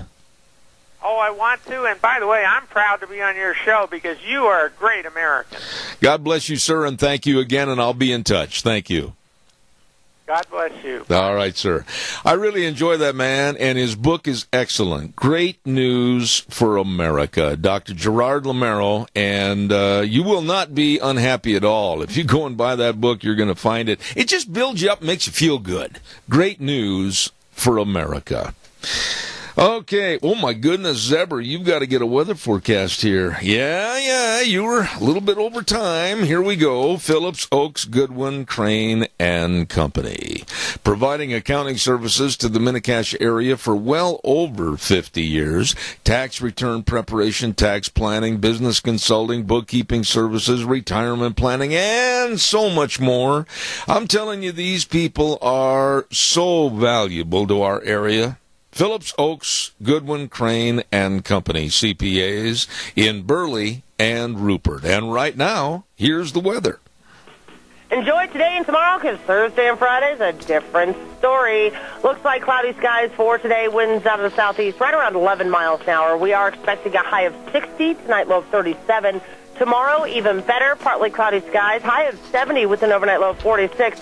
Looks like we're going to have a little bit of a storm front moving in on Thursday and Friday. Winds are picking up to about 20 miles an hour out of the west both days, and 50% chance of rain showers is what we're expecting. High of 53 for Thursday, overnight low of 37, and for Friday, rain showers, high of 49 with an overnight low of 31. Maybe for Saturday, mostly sunny skies, and backing up to about 57. That is your weather for Zep at the Ranch. Thank you very much, Gina. I appreciate it. And it's brought to you this hour by some really professional people that can help you and your money situations. With tax return preparation, absolutely the best. Tax planning, bookkeeping services, retirement planning, payroll services. Just get a hold of them, make an appointment, and learn and be very aware of how they can help you. Phillips, Oaks, Goodwin, Crane, and Company, CPAs at 1710 Overland in Burley and 625th Street in Rupert. And they bring you the weather this hour. I've got time for a couple of more phone calls. Please give me a call at 436-2244, 1-866-927-4587. You know, if there's anything I've noticed, and you probably have too, with various law enforcement agencies around the United States, since Donald Trump was elected as president, there seems to be more of an outgoing. There seems to be more of a, yes, we can do this. Yes, we can clean up our communities. Yes, we're going to go after the bad guys. And I don't know how many of you happened to catch the video that was on television that was put out by the Lake County, Florida Sheriff Peyton Grinnell. And in the video, he basically stood up at a podium, and next to him were 4 other sheriff's deputies, and they were dressed in their SWAT uniforms with the head covering, etc. And the basics of the video was, yeah, go ahead, drug dealers.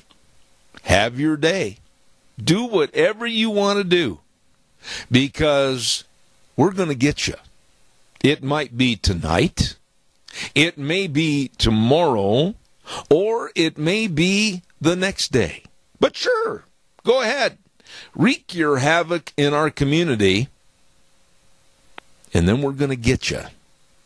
Woo, baby, I guess that has really pinned the ears back on a lot of people. And some of the liberals have said, oh, that's too forceful. Oh, the police, the sheriff, they shouldn't act like that. I say bunk. Good for them. He just basically stood up there at the podium in a very calm manner, and he said, you better run. You better leave town, because if you don't, we're going to get you. I loved it. Lake County, Florida Sheriff Peyton Grinnell. Go get him. Go get him. Calls are welcome, 436-2244, 1-866-927-4587. Ag Express is looking for drivers, and all you have to do is find out more is give them a call. They're looking for drivers in full and part-time positions and retired folks, and they'll work around your schedule if you can only do 2 or 3 days a week or whatever works best for you. And you're home every night, yes. And they got a great vacation schedule and benefit program. Oh my goodness, including major medical, dental, and vision. You better check it out. Call Dale and Paul at 438-8886 or Alan in Twin Falls 731-2495 or Russ in Burley at 431-7175. Ag Express is looking for drivers. Ag Express is looking for you. I want to get this on here real quick, if I can, and I don't want to lose my other papers. Stand by, folks. I've got a little problem here. There we go. We have a couple of things we need to get on the air here this morning real quick before the news. A benefit dinner and auction is going to take place this Thursday night at 6:30 p.m. in the Raft River High School gym. Dinner by donation and an auction following at 7:30.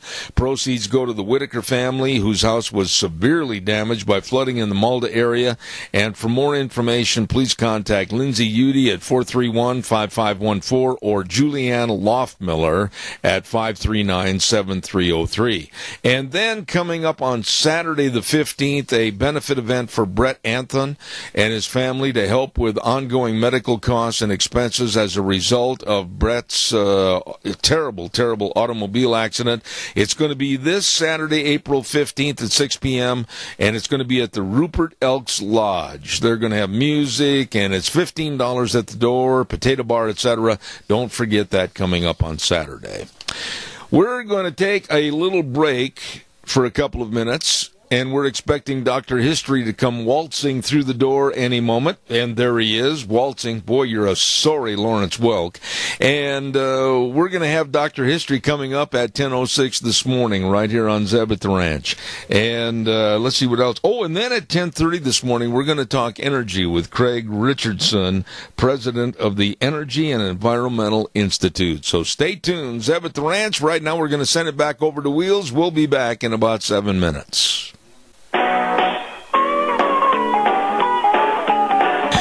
Oh, my. Here we go. We're having a chuckle inside the studio with my dear friend Dr. History, to which I will be going to in just a moment. Stand by.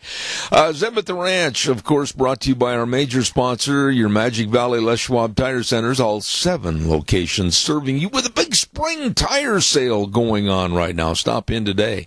Along with some of our great advertisers like Western Way Services, always at your disposal. Call them at 734-6969. Don't forget, ladies, it's just 2 days away, the Southern Idaho Women's Expo, sponsored by the Mini-Cassia Chamber of Commerce, Idaho Central Credit Union, and Idaho Housing and Finance. It's going to be this Thursday, the 13th at 9 a.m. at the Burley Best Western Inn. Dr. History has gone down and bought his wife a $20 ticket in advance, and if you don't get them in advance, they're going to be $30 at the door. So be sure and remember, great speakers, great vendors, all of this at the Southern Idaho Women's Expo this Thursday at the Burley Best Western Inn.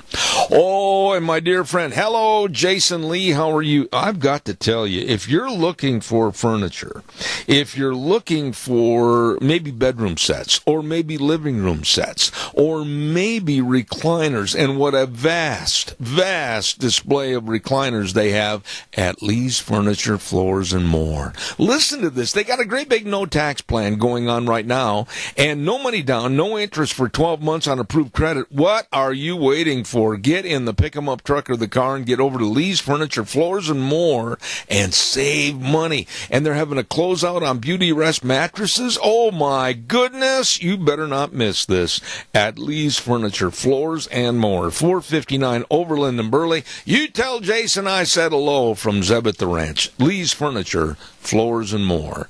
Right now it's time for one of my favorite segments, and that's, of course, Dr. History, and it's brought to everybody by Minicash Sales, 1321 East Main Street in Burley, right across from the airport. Number to call, 878-2091. And without any further talking or squawking or anything, here's Dr. History. Good morning, Zeb. How you doing? I am good. How are you? Great, great. I got to start out with a little hi or hello to... I was at the pit stop yesterday, and so I want to say hi to Mike and Dan at the pit stop. They turn their radio on every week in the shop to listen to us. Well, good deal. They should leave the radio right there. Then they wouldn't have to worry about turning it on. Well, I didn't go that far. Oh, okay. Well, I will. Okay. I want to compliment you on a couple of things. First of all, we've tried to, get to all the stories, different types of stories of the Old West that a lot of them center right here in Magic Valley. A lot of them are for the Western heritage. And last week we were talking about trail drives. And, there's a lot that you see on TV that might be true, and then there's a lot that's just plain Hollywood. You know what? That leads right into what I'm going to talk about. That's what I thought. Notice how professionally we did I know. that. You'd think we had that planned. Oh, my. No rehearsal. Okay, so we start out. There's a fellow who was looking at a lady who was an artist, looking at her painting. And I don't know where you're going here. But this painting she got her information from movies and Hollywood and TV. Yeah. So obviously the painting was totally out of character of what really happened, And right. I mean, artists can draw from imagination, but they make mistakes. And this lady said to this guy, she says, "Well, don't cowboys just eat beans?" Yeah. No. If they had beans every day, they'd not stay too long in that camp. So don't go there. Okay, so we're going to talk about the chuck wagon and the food that went along with it. So anyway, whenever they wanted beef to eat, they'd go cut a critter out of the herd, butcher it. So on roundups, the cowboys were seldom without fresh beef, and on many large outfits, say with 20 to 30 men, a beef was usually butchered about every other day. Yeah, and what about the preservation from day to day? Well, that's why it was usually gone within 2 days. It had to be. It had to be gone, yeah. So cowboys ate 3 times a day while it lasted. The cook served beef fried, boiled, either as is or in a big stew, or roasted. He cooked it either in frying pans, kettles, or Dutch ovens. And like Mushy used to say on Rawhide, you'll just take it the way I give it to you. That's right. I do a little Dutch oven cooking. I enjoy it. It's kind of fun. Oh, really? Yeah. So does Deanne. Does she? Okay. Yeah, she's good. It's fun, yeah. But, in a Dutch oven, he could cook it all 3 of these ways. When he fried it in a Dutch oven, most outfits had 2 or more Dutch ovens at least. Yeah. Probably more. Oh, they had to. Yeah. But you could leave it in until it was almost done, and then you could take it out and put it in a large kettle to finish cooking, keep it hot while he baked biscuits in the Dutch oven. Ooh. So doesn't that sound good? It does. You know who else is good at Dutch oven is my old buddy Kent Benson. Oh, we ought to all 3 get together and make a big something. Dutch oven. That'd be fun. Oh, my. Yeah. But he often cooked beef gravy to go with the biscuits, and also spuds were a frequent item on the Roundup menu. Syrup was usually available for pancakes, flapjacks or biscuits. And now these, I always call them pancakes. They call them flapjacks or hotcakes. Yeah. Were cooked occasionally, all depending on the cook's pleasure. The drawback was it took too long to fry enough to satisfy 20 to 30 appetites when breakfast was always kind of a hurried meal. Yeah. So the cowboys could go rope the horses as soon as it was light enough to pick out the ones they wanted. So it'd take a long time because I'm gonna guess they're gonna eat at least 3 or 4 pancakes each. Oh, yeah. Or more. Yeah. But breakfast was always eaten by lantern and campfire light, so early morning. An early start was necessary in order for the circle riders to be from 6 to 10 miles from camp by sunup. They wanted to be down the trail. Yeah. So now another favorite food on Roundup was a pudding called son of a gun in a sack. But Son of a gun what? Son of a gun in a sack pudding. I see. Did you eliminate some of the words there? I may have altered just a You little. altered some. How dare you change the course of history? Son of a gun in a sack. And you can take those words lightly. Yes. Anyway, so here's how they made this. This pudding was a byproduct of a beef butchering. Ooh. And it contained sweetbread, which are the organs. Yeah, okay. Yeah. Brains, kidneys, and whatever else. It sounds good. Oh, yeah. Well, let me tell you what else. They put in flour, rice, raisins, sugar, shortening, and, again, whatever was handy that just got kind of thrown in the mix. Yeah. Okay. Now, after the cook had mixed this up, he crammed it into a cloth bag. Ooh. Okay. Now, this fit loosely into a large Arbuckle coffee can or some other such device. Now, are you familiar with Arbuckle coffee? You know, it was the coffee back then. It was. Yeah. This was the brand of coffee that was most popular, used on ranches and roundups, and it came in cans actually as large as 5 and 10-gallon cans. There was an actor back in the 20s and 30s by the name of Fatty Arbuckle. Okay, yeah, right. Yeah. Anyway. You'd remember that. I remember that. Anyway, in those old days, it didn't come, coffee didn't come already ground, so the cook had a grinder attached to the grub box, and he would grind the coffee himself. Yeah. So the way the cowboys squigged coffee down by the gallon, it didn't take long to go through 5 or 10 gallons supplies of coffee. Yeah. Now, getting back to this son of a gun stuff. Yeah, I can't wait to hear this. Pudding. Anyway, after putting the pudding in the sack and water, he boiled it at least 3 hours, sometimes longer. When it was done and cooled off, the sack was peeled back and the loaf, so now we've got a loaf of this stuff, all right? Are you with me? I sure am. Okay. It was sliced and could be eaten. Ooh. It was sliced like a loaf of bread.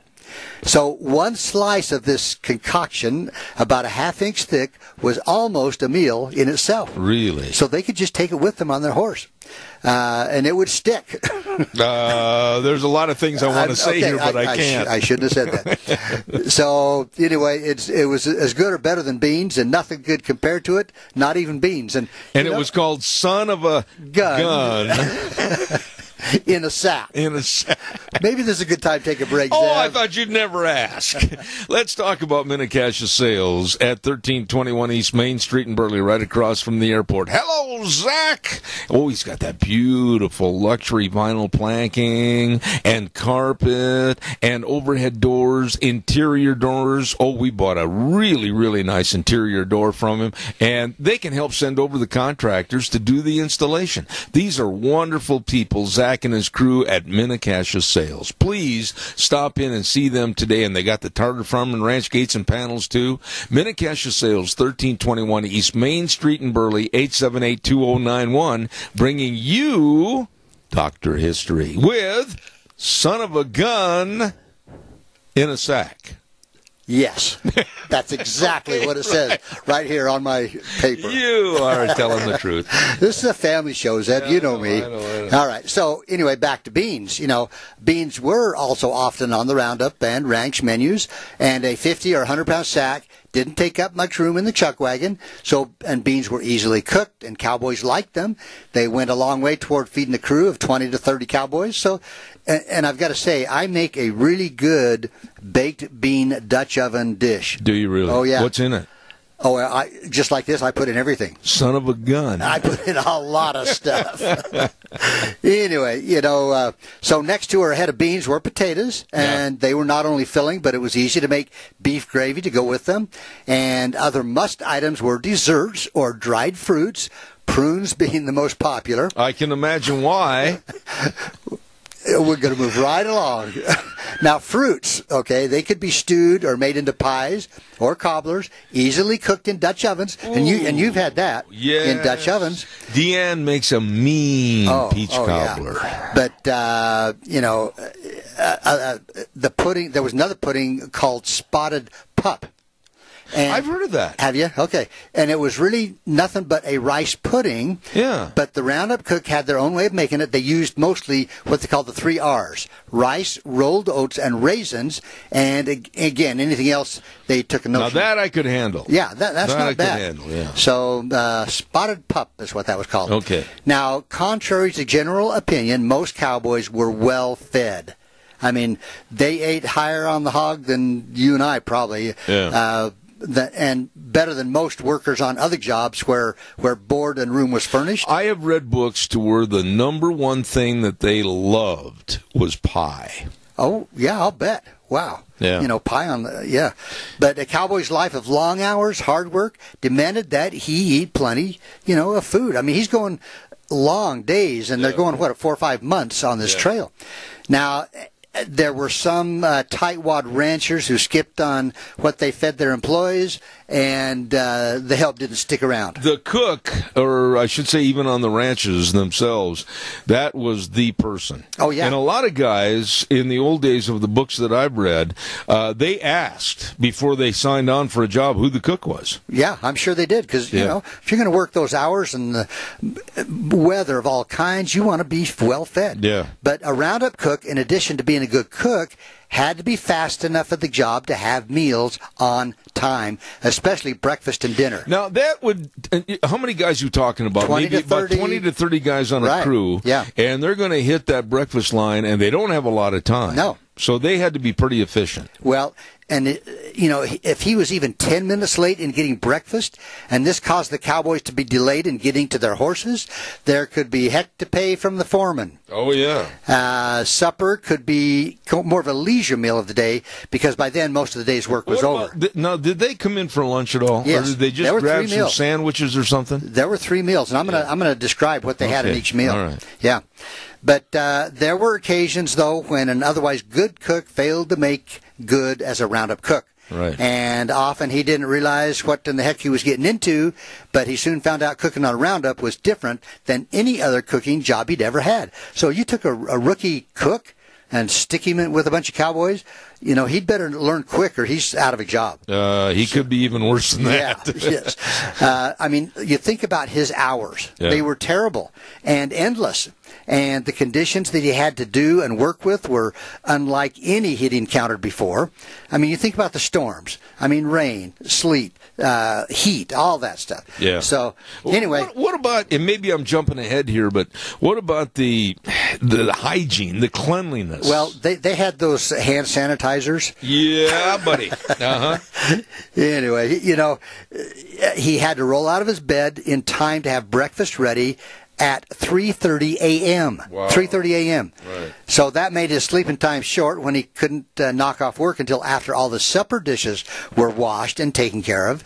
And that was between 3 and 4 o'clock in the afternoon. So it's no wonder some Roundup cooks had the reputation of being a little bit cantankerous. Oh, really? Yeah, Yeah. Just a little. In fact, there's one cook, he was a bit of they call him a misfit. He seldom had meals on time, especially breakfast. He never cooked what the cowboys liked. Also, he was no teamster because, it's the Roundup cook's job to drive the 4-horse or mule team used in moving the chuck wagon from one camp to the next. And this cook was actually afraid of his mules. Where did you say they found his body? Well, we're getting to that. We're getting to that. Well, so one morning, he didn't roll out of bed and start breakfast. So the foreman went ahead and cooked breakfast without bothering to wake him up. When the outfit was all packed and ready to leave, the cook was still in his bedroll. I see. So this foreman wrote out his time, laid out his check under the cook's hat with a rock on it, and pulled out without him. The last they saw of him, he was still lying in his bedroll, miles from anywhere out on the lone prairie. Uh-huh. I think he got fired. And he wasn't able to just stop at the neighborhood fast food and try to get another job. No, doesn't say what happened to him. I see. But anyway, a Roundup cook always assumed himself lord and master of an area around his chuck wagon. Yeah, that was sacred. That was serious. Yeah. And, woe to any cowboy who dared trespass on this area while the cook was at work. Absolutely. You just didn't sneak in there. Yep. This was anywhere close to the cooking fire. Now, a cook had no time to be hindered in his work by cowboys crowding around his cooking fire. Remember the movie, I got to interject this, Red River with John Wayne? Remember that? And it also starred Walter Brennan and others. And at one scene where a cowboy, he had a sweet taste for sugar, and he went over to the chuck wagon, and he got the sugar, and he dipped in, and when he did, he knocked over the pots and pans and started a stampede. And they literally whipped him almost to death for that. Oh, yeah. Well, like I say, that was sacred ground. And, you know, when cowboys wanted a fire to warm up, they'd build one, if wood was available, and gather around it. And this was called a bull fire. Yeah. So you didn't stand around the cook's fire to get warm. That's right. So naturally, there were strict rules governing the conduct around a chuck wagon. All cowboys had to follow. The most strict was no horses were allowed near the wagons or the cook's fire. Now, didn't he have a gopher working for him? Like on Rawhide, the TV series, Wishbone had the guy named Mushy. Yeah, and I think they did at times. Yeah. And I would think that would be good to have somebody else to, to help with washing up and stuff. But you didn't hang around. The horses weren't near the chuck wagon. Anyway, it was hard enough to keep the area around a chuck wagon clean without pollution caused by horse droppings. Oh, really? And should some thoughtless rider ride or lead his horse too close to the chuck wagon, he was taking his life in his hands because the cook usually had a butcher knife in his hand. Yes, he did. But, photos of old-time chuck wagons with cowboys sitting on their horses close by, no, not true. No. That didn't happen. But, to show how untrue some of these Western artists are, there was a painting of a cowboy rasping or working on his horse's hoof, and it was close to the chuck wagon. His horse is reaching over and gobbling up a biscuit from a pan. No. That never happened. No, they had their own little domain, and you'd better not get in there. Yep. But no real life roundup cook would be dumb enough to turn his back on a cowboy who was also dumb enough to bring his horse close to the chuck wagon. Right. Anyway, so, some of the artist stuff is, it's art, and they take a lot of freedom, I guess. So let me describe the meals. Yeah, I want to hear. Hurry, get to the good part. All right, okay. So for breakfast, coffee, sourdough biscuits, chuck wagon chicken, which actually was fried bacon. Really? They called is salt pork, and they called it sow bosom, salt pork. Really? And if lucky, some eggs. Sometimes they called that hen fruit. Yeah. But that spoiled easily, and so they didn't have that a lot. But I know a lot of them, they grabbed those great big biscuits and crammed them full of the sourdough or the pork and then headed out. Yeah. Yeah. Now for dinner, this was the noon meal. Coffee, more salt pork, fried steak, and what they call Mexican strawberries, which are beans. Yeah. Okay. Now for supper, in the evening, coffee and beef, usually pot roast, short ribs, or son of a gun stew. Yeah, right. More beans and maybe some tomatoes. And when chow was ready, cook would yell, "Chuck away." Chuck away. Chuck away. Chuck away. And the cowboys would come a-running. Did they have any pecking order as to who could go first and who had to go last? I believe the guys that had to go out on the first watch probably ate first. Yeah. Okay. So, but now talking about the chuck wagon, which you and I have just already talked about, they were mobile kitchens of the open range. They carried all the grub, the chow, food, and a whole lot more when the cowboys hit the trail. And no trail boss would leave home without one. And Texas Panhandle cattleman Charles Goodnight, co-founder of the Goodnight Loving Trail, is credited with dreaming up the chuck wagon, and that was in 1866. Yeah, and they had quite a few designs that they started with and changed and altered because that chuck wagon had to have everything in it. Yeah, and I would guess that sometimes the cook could kind of customize his, say, add this or take this way or move this. Yeah. So, but the rear of his reinforced wagon was fitted with a chuck box, and this is for transporting and cooking food. His practical invention, Goodnight, caught on. I mean, in fact, some people thought it should be called Chuck Goodnight. Yeah. The Chuck Goodnight wagon. Yeah. But they all had, I don't have a drawing in front of me like you do, but I think the original concept was to have this table kind of swing down, which was kind of the father, if you will, of all the camp tables that you can buy at stores now. Yeah, just like that. There you go. Right there. But here are the exact chuck wagon rules. Okay. Must not touch any food until cookies call. Must not allow yourself or your horse to kick up dust around the food. First come, first served. So that answers that question. There you go. But must not take the last morsel of anything until everyone has gotten a plateful. So you never took it all. Anyone refilling his coffee cup must fill his fellow's cups if someone yells, quote, man at the pot. Man at the pot. If you yell, man at the pot, I guess that means bring it over here and give me some coffee. I see. Now, when finished eating, you must toss food scraps in what they called a squirrel can and plates in what they called the wreck pan for washing. Really? Now, above all, must not complain or do anything else that might set off an ill-tempered cookie, the uncrowned king of the range. You just took it, shut up, and thanked him. You did. Yeah. Do we have a few more minutes? I've only got 1 minute left. Okay. Let me just see if I can find something here. Okay. Well, we could do it again next week. I think we pretty well covered it. Yeah. We're good. Okay. But now keep in mind too, the chuck wagon also carried the bedrolls, guns, ammunition, and spare clothing. An extra wagon wheel, horseshoes, all the slickers, kerosene lanterns. Yeah, and to repair the leather. Exactly. All the stuff needed for the cowboys. Yeah. So. It was really a very innovative wagon. It really was. Yeah. And, today, they do have these chuck wagon stampede races. Up at Calgary and everything. But, boy, I'll tell you what, they're really light and ready to fly. They don't have them like they had back in the Old West. Yeah, I would love to go see that one of these days. Dr. History, you hit a home run again today. Thank you, Zeb. All right, buddy. Dr. History brought to you by Minnecasia Sales, 1321 East Main Street in Burley, right across from the airport. Zach and the crew, you stop in and see them today. Really good people at Minnecasia Sales. Real quick, I also want to remind you before Dr. History leaves, I got to visit with him for a second.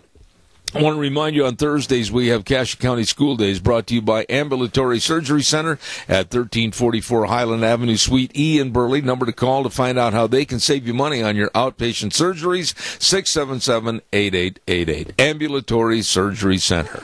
Along with A Child's World at 1308 Overland in Burley. Shop local, save money. And they've got a great, great display of all the children's clothing, the spring clothing, and, of course, all the cribs and the strollers, the Cherokee scrubs, the list goes on and on. All of this and more at A Child's World, 1308 Overland and Burley, with Ambulatory Surgery Center, bringing you school days in Cassia County. We're going to send it back over to our main studios. I'll be back in 3 minutes. And now, back to Zeb at the Ranch on AM 1230 KBAR. To reach Zeb, call 436-2244 or toll free 1-866-927-4587. And now, here is Zeb Bell. Oh, thank you very much and welcome back to our last half hour. And I want to say thank you to these folks that want to wish you and yours a very happy Easter. The Book Plaza at 222 West 11th Street in Burley with our dear friend Colonel Dale and the rest of the crew.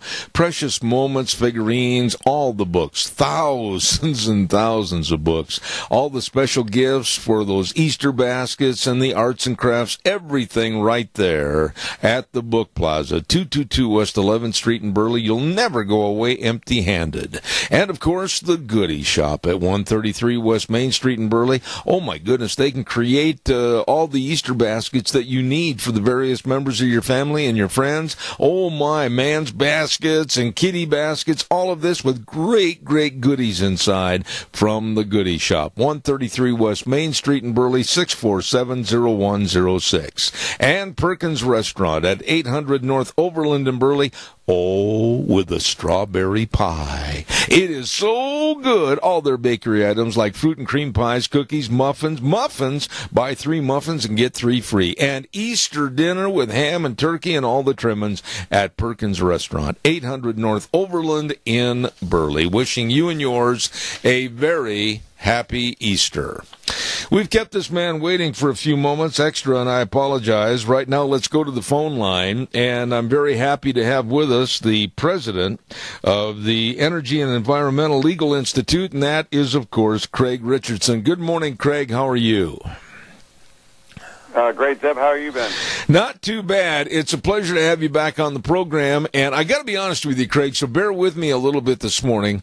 Due to the fact that we weren't sure if you were going to be on the show or not, I hadn't had a chance to pre-read all the information.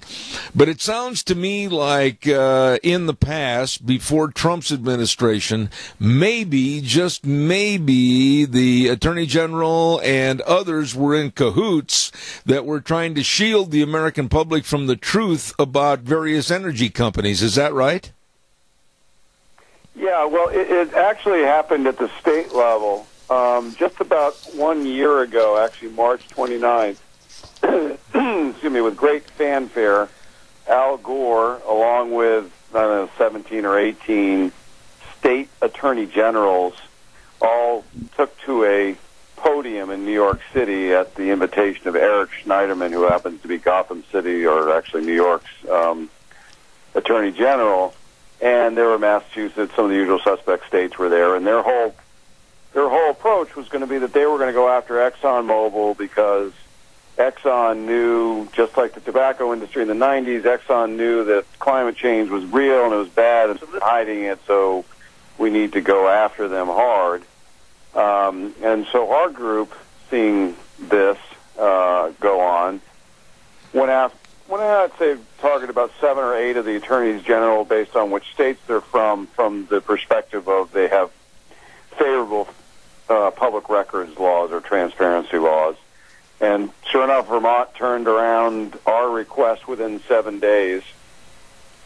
And lo and behold, what we found wasn't what was presented at this press conference. In fact, it was ultimately we discovered it was a Rockefeller Foundation-funded effort that went back and was hatched a couple of years earlier in a boardroom at one of their facilities there in Manhattan.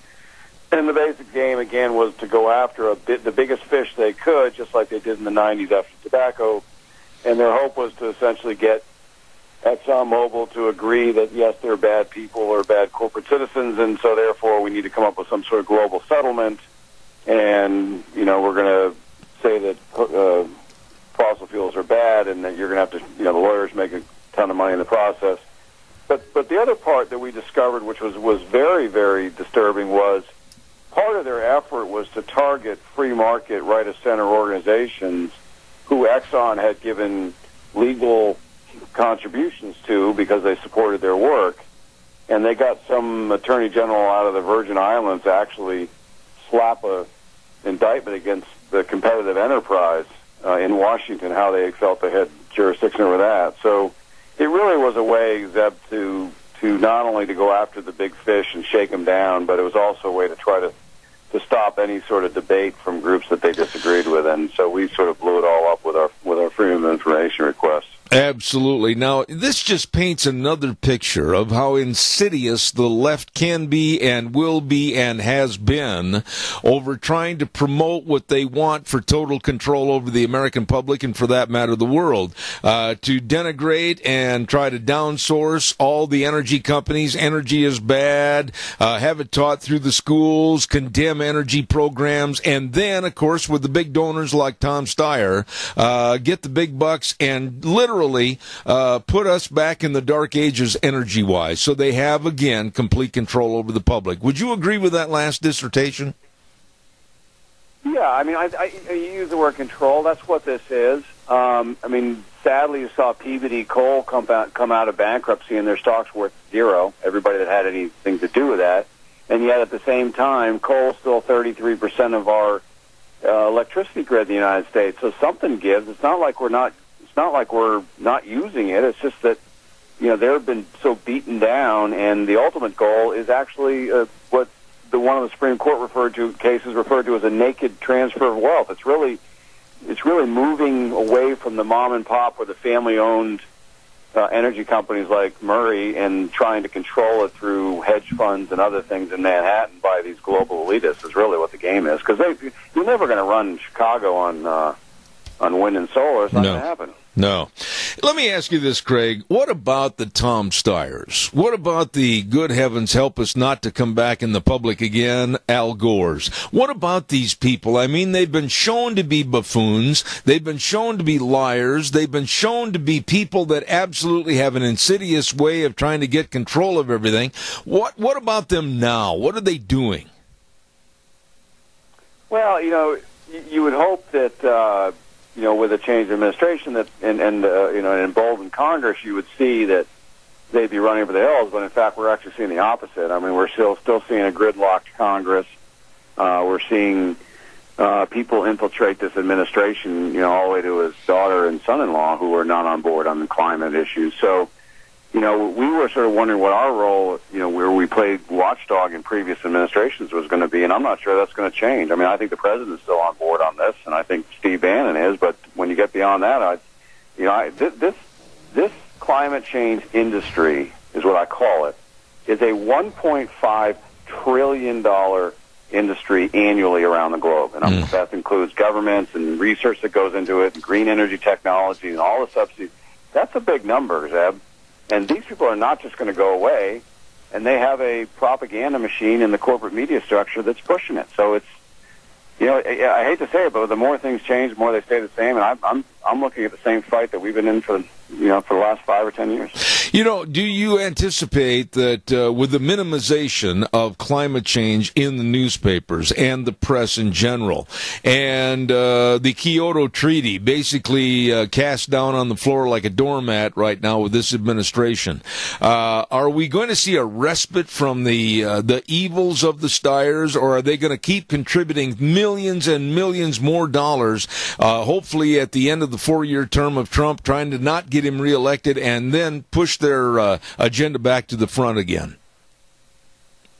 Well, I think they're going to do stuff in the shadows right now. One of the other concerns that we're seeing is that their corporations are on board on this. I mean, we found out that Shell was paying their executives bonuses for, reducing their carbon footprint or stuff. So, I mean, there's a lot of people. This is a big issue that goes beyond partisan politics and ideology. I mean, there's a lot of people at the trough on this.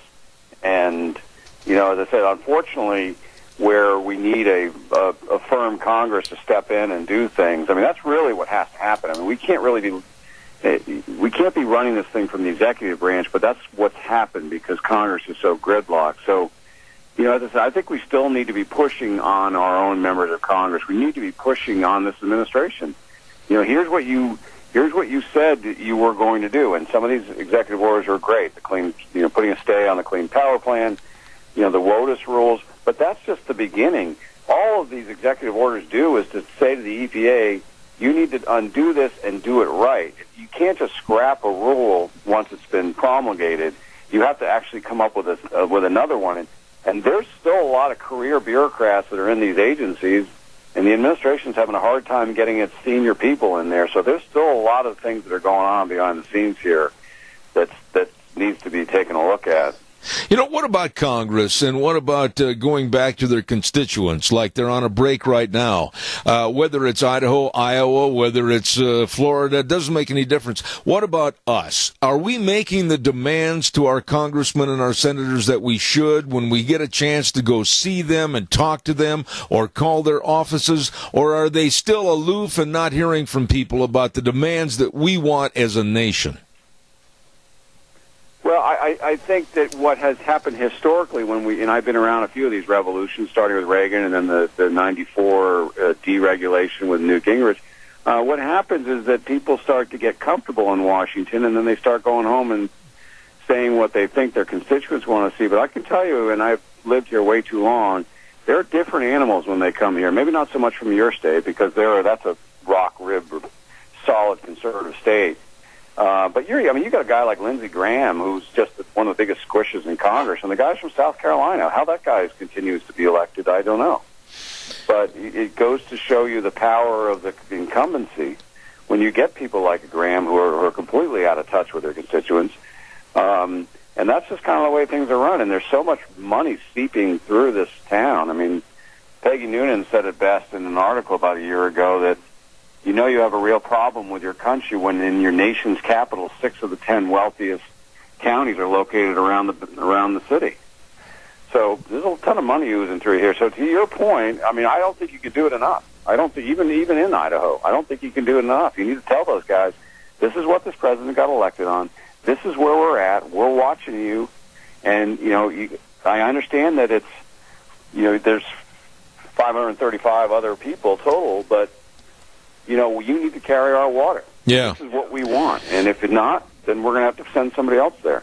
Craig, let me ask you this, and we've talked about this in previous programs, but I think after almost the first 100 days of Trump's presidency, and a lot of people having optimism about jobs, the economy, our security, etc., but what about our education process in this country? You know as well as I do, and better than I do, that Tom Steyer's and George Soros and everybody really manipulated the education process, whether it's in the grade schools with the greenies or the high schools going on into the college, where anybody that uses energy or tries to expand on energy, they're the bad people wearing black hats. How are we going to change that? Well, unfortunately, they have about a 60-plus year head start. It really started with Rockefellers originally. They understood the power of locking down the curriculums early on. You've got a teachers union that's just, basically carrying their water. The upside to this, and I don't want to sound all negative there, but the upside is that at least historically in America, education, particularly primary education, elementary school education, was up to the local municipalities, up to the city or town. And I mean, if you want to have a street by street fight, that's where you start. You start getting engaged in your local school boards, and if you see Common Core there, or this. Literally, this is communism, what they're pushing to under the guise of environmentalism today. What they're teaching these kids is downright communism. And you need to basically get in there and say, you know what? I'm from Idaho. We don't believe in this stuff, and this stuff's not coming into my school, and you get it out of there. But that's what it's going to take, because so much of the local governments in America have ceded its power. There shouldn't even be a Department of Education. That's not what our that's not what our education system was based on. It's based on local property taxes going into a school district and paying for the teachers. That's how it was supposed to work. Absolutely. I wished I had more time this morning. I'm running late on some things, but I want to thank the president of the Energy and Environment Legal Institute, Craig Richardson. He's been here many times in the past. Hope he's back here many more. Craig, God bless, man. Thanks a lot. I'll be in touch. Great, thanks. Happy Easter. Same to you, sir. Happy Easter. Thank you very, very much. Always enjoy having him on the air. Straight, rough, tough approach to what's going on in energy, and I respect him. Craig Richardson, thank you for being on the program.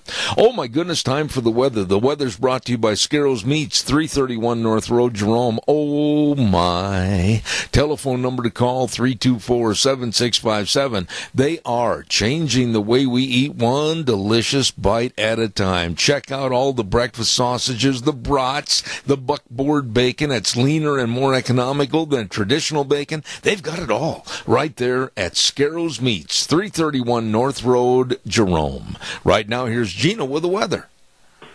Enjoy today and tomorrow, because Thursday and Friday is a different story. Looks like cloudy skies for today. Winds out of the southeast right around 11 miles an hour. We are expecting a high of 60, tonight low of 37. Tomorrow, even better, partly cloudy skies, high of 70 with an overnight low of 46. Looks like we're going to have a little bit of a storm front moving in on Thursday and Friday. Winds are picking up to about 20 miles an hour out of the west both days, and 50% chance of rain showers is what we're expecting. High of 53 for Thursday, overnight low of 37, and for Friday, rain showers, high of 49 with an overnight low of 31. Maybe for Saturday, mostly sunny skies, and backing up to about 57. That is your weather for Zep at the Ranch. Thank you, Gina. Brought to everybody by Don Scarrow and the crew at Scarrows Meats. Delicious meats at 331 North Road, Jerome. Number to call, 324-7657. They are changing the way we eat, one delicious bite at a time. I've got time for some phone calls. Give me a jingle on the landline right now. I'd love to visit with you about any of the subjects we've talked about so far this morning. We got some time. Give me a jingle.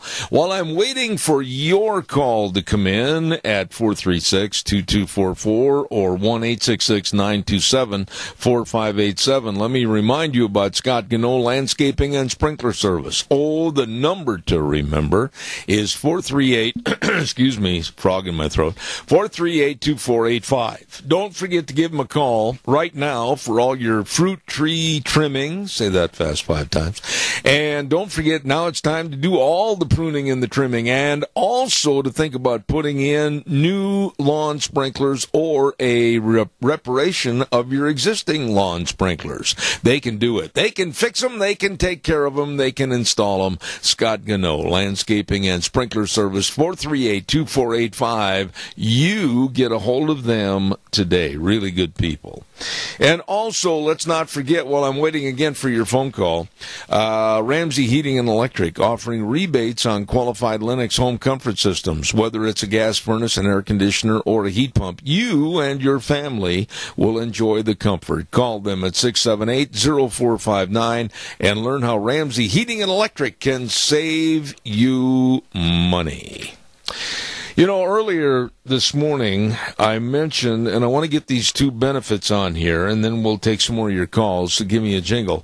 I mentioned that there's a couple of benefits going on in the next couple of days. First of all, on this Thursday, the 13th, at 6:30 p.m., there's going to be a benefit dinner and auction. And this is going to be at Raft River High School Gymnasium. And the proceeds, excuse me, go to the Whitaker family. I cannot get rid of that throat, pardon me. And they had their house severely damaged by the flooding over in Malta. I've got a picture of it here. It was horrendous over in that area.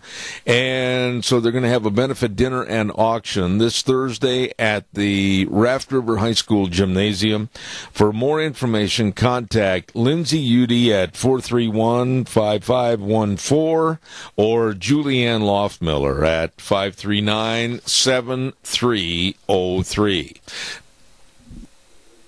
And then on Saturday, the 15th, don't forget, there's going to be another benefit, and this is going to be for Brett Anthon and his family to help with the ongoing, just skyrocketing medical costs and expenses as a result of his terrible, terrible automobile accident.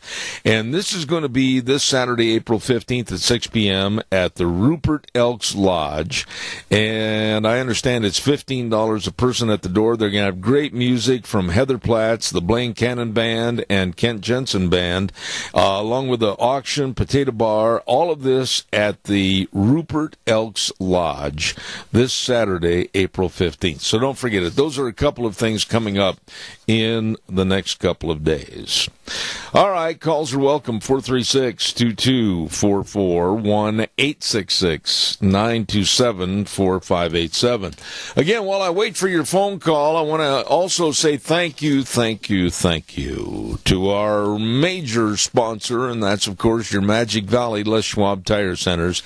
They are right now in the midst of having a great big spring tire sale. Now is the time. Now's the best time to get in there and get the tires you need for spring and summer driving. And they've got tires like the Thunderer City starting at just $39.99, and the Ultra Z900 Ultimate in tire technology up to, depending on your driving conditions, an 80,000-mile warranty. Whoa, I mean, these tires are on sale and waiting for you. You check it out at your Magic Valley Les Schwab Tire Center Spring Tire Sale. And for your cars, your SUVs, your pickups, horse trailers, boat trailers, whatever, don't hit the road this spring and summer with bad tires. You stop into your Magic Valley Les Schwab Tire Centers and see Lane and Rupert, Dave on Blue Lakes and Twin, Mike and Buell, Mike and Jerome, the Twist family in Paul, Daniel on Poline in Twin Falls, and Randy on Overland in Burley. Doing the right thing matters, and they always do the right thing for you at your Magic Valley Les Schwab Tire Centers.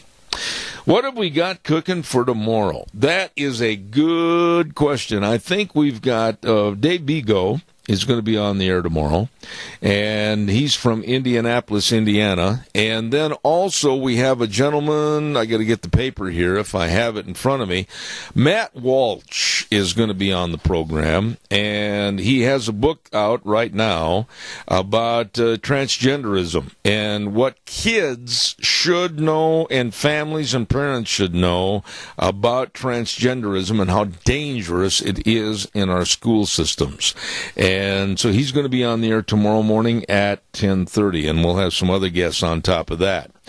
As I have mentioned to you over the last few days, Russell Smith, a dear, dear friend of this program and also Lunch Bunch, a 3-time recipient of the Purple Heart for the United States of America, is going to be celebrating his 92nd birthday coming up on May 6th. Now, I know you're saying, well, that's not till May. Well, what I want you to do is get some letters and maybe some little small gifts, knickknacks, whatever, really make his birthday special. He's done so much for a lot of people. And he's up at the Idaho State Veterans Home at 1957 Alvin Ricken Drive, room 70 in Pocatello. And the zip code up there, 83201. I absolutely love this man and all of his great service to America. And I'm proud and honored to have him in the past, be at Lunch Bunch and do various things with him. A super nice man, and that's Russell Smith up in Pocatello at the Idaho State Veterans Home. Send him, if you would please, a very happy birthday wish, okay? That's going to about wrap it up for us today, and we're going to put it back in the box. Wheels, did I hear you say something? No, I guess not. We're going to put it back in the box for today, and I want to remind you that on the 20th, next week on Thursday, will be Lunch Bunch at Denny's Restaurant, America's Diner. Don't forget about that. On the 20th at 11:30, it's going to be Lunch Bunch at Denny's Restaurant. Well, until tomorrow at 8:06, Zeb at the Ranch wishing you and yours a very, very nice day. Enjoy the weather while it lasts. And we'll be here tomorrow morning at 8:06. Ride the horse for 3 hours on Zeb at the Ranch. And remember, the way things were are the way things ought to be. We'll see you tomorrow morning.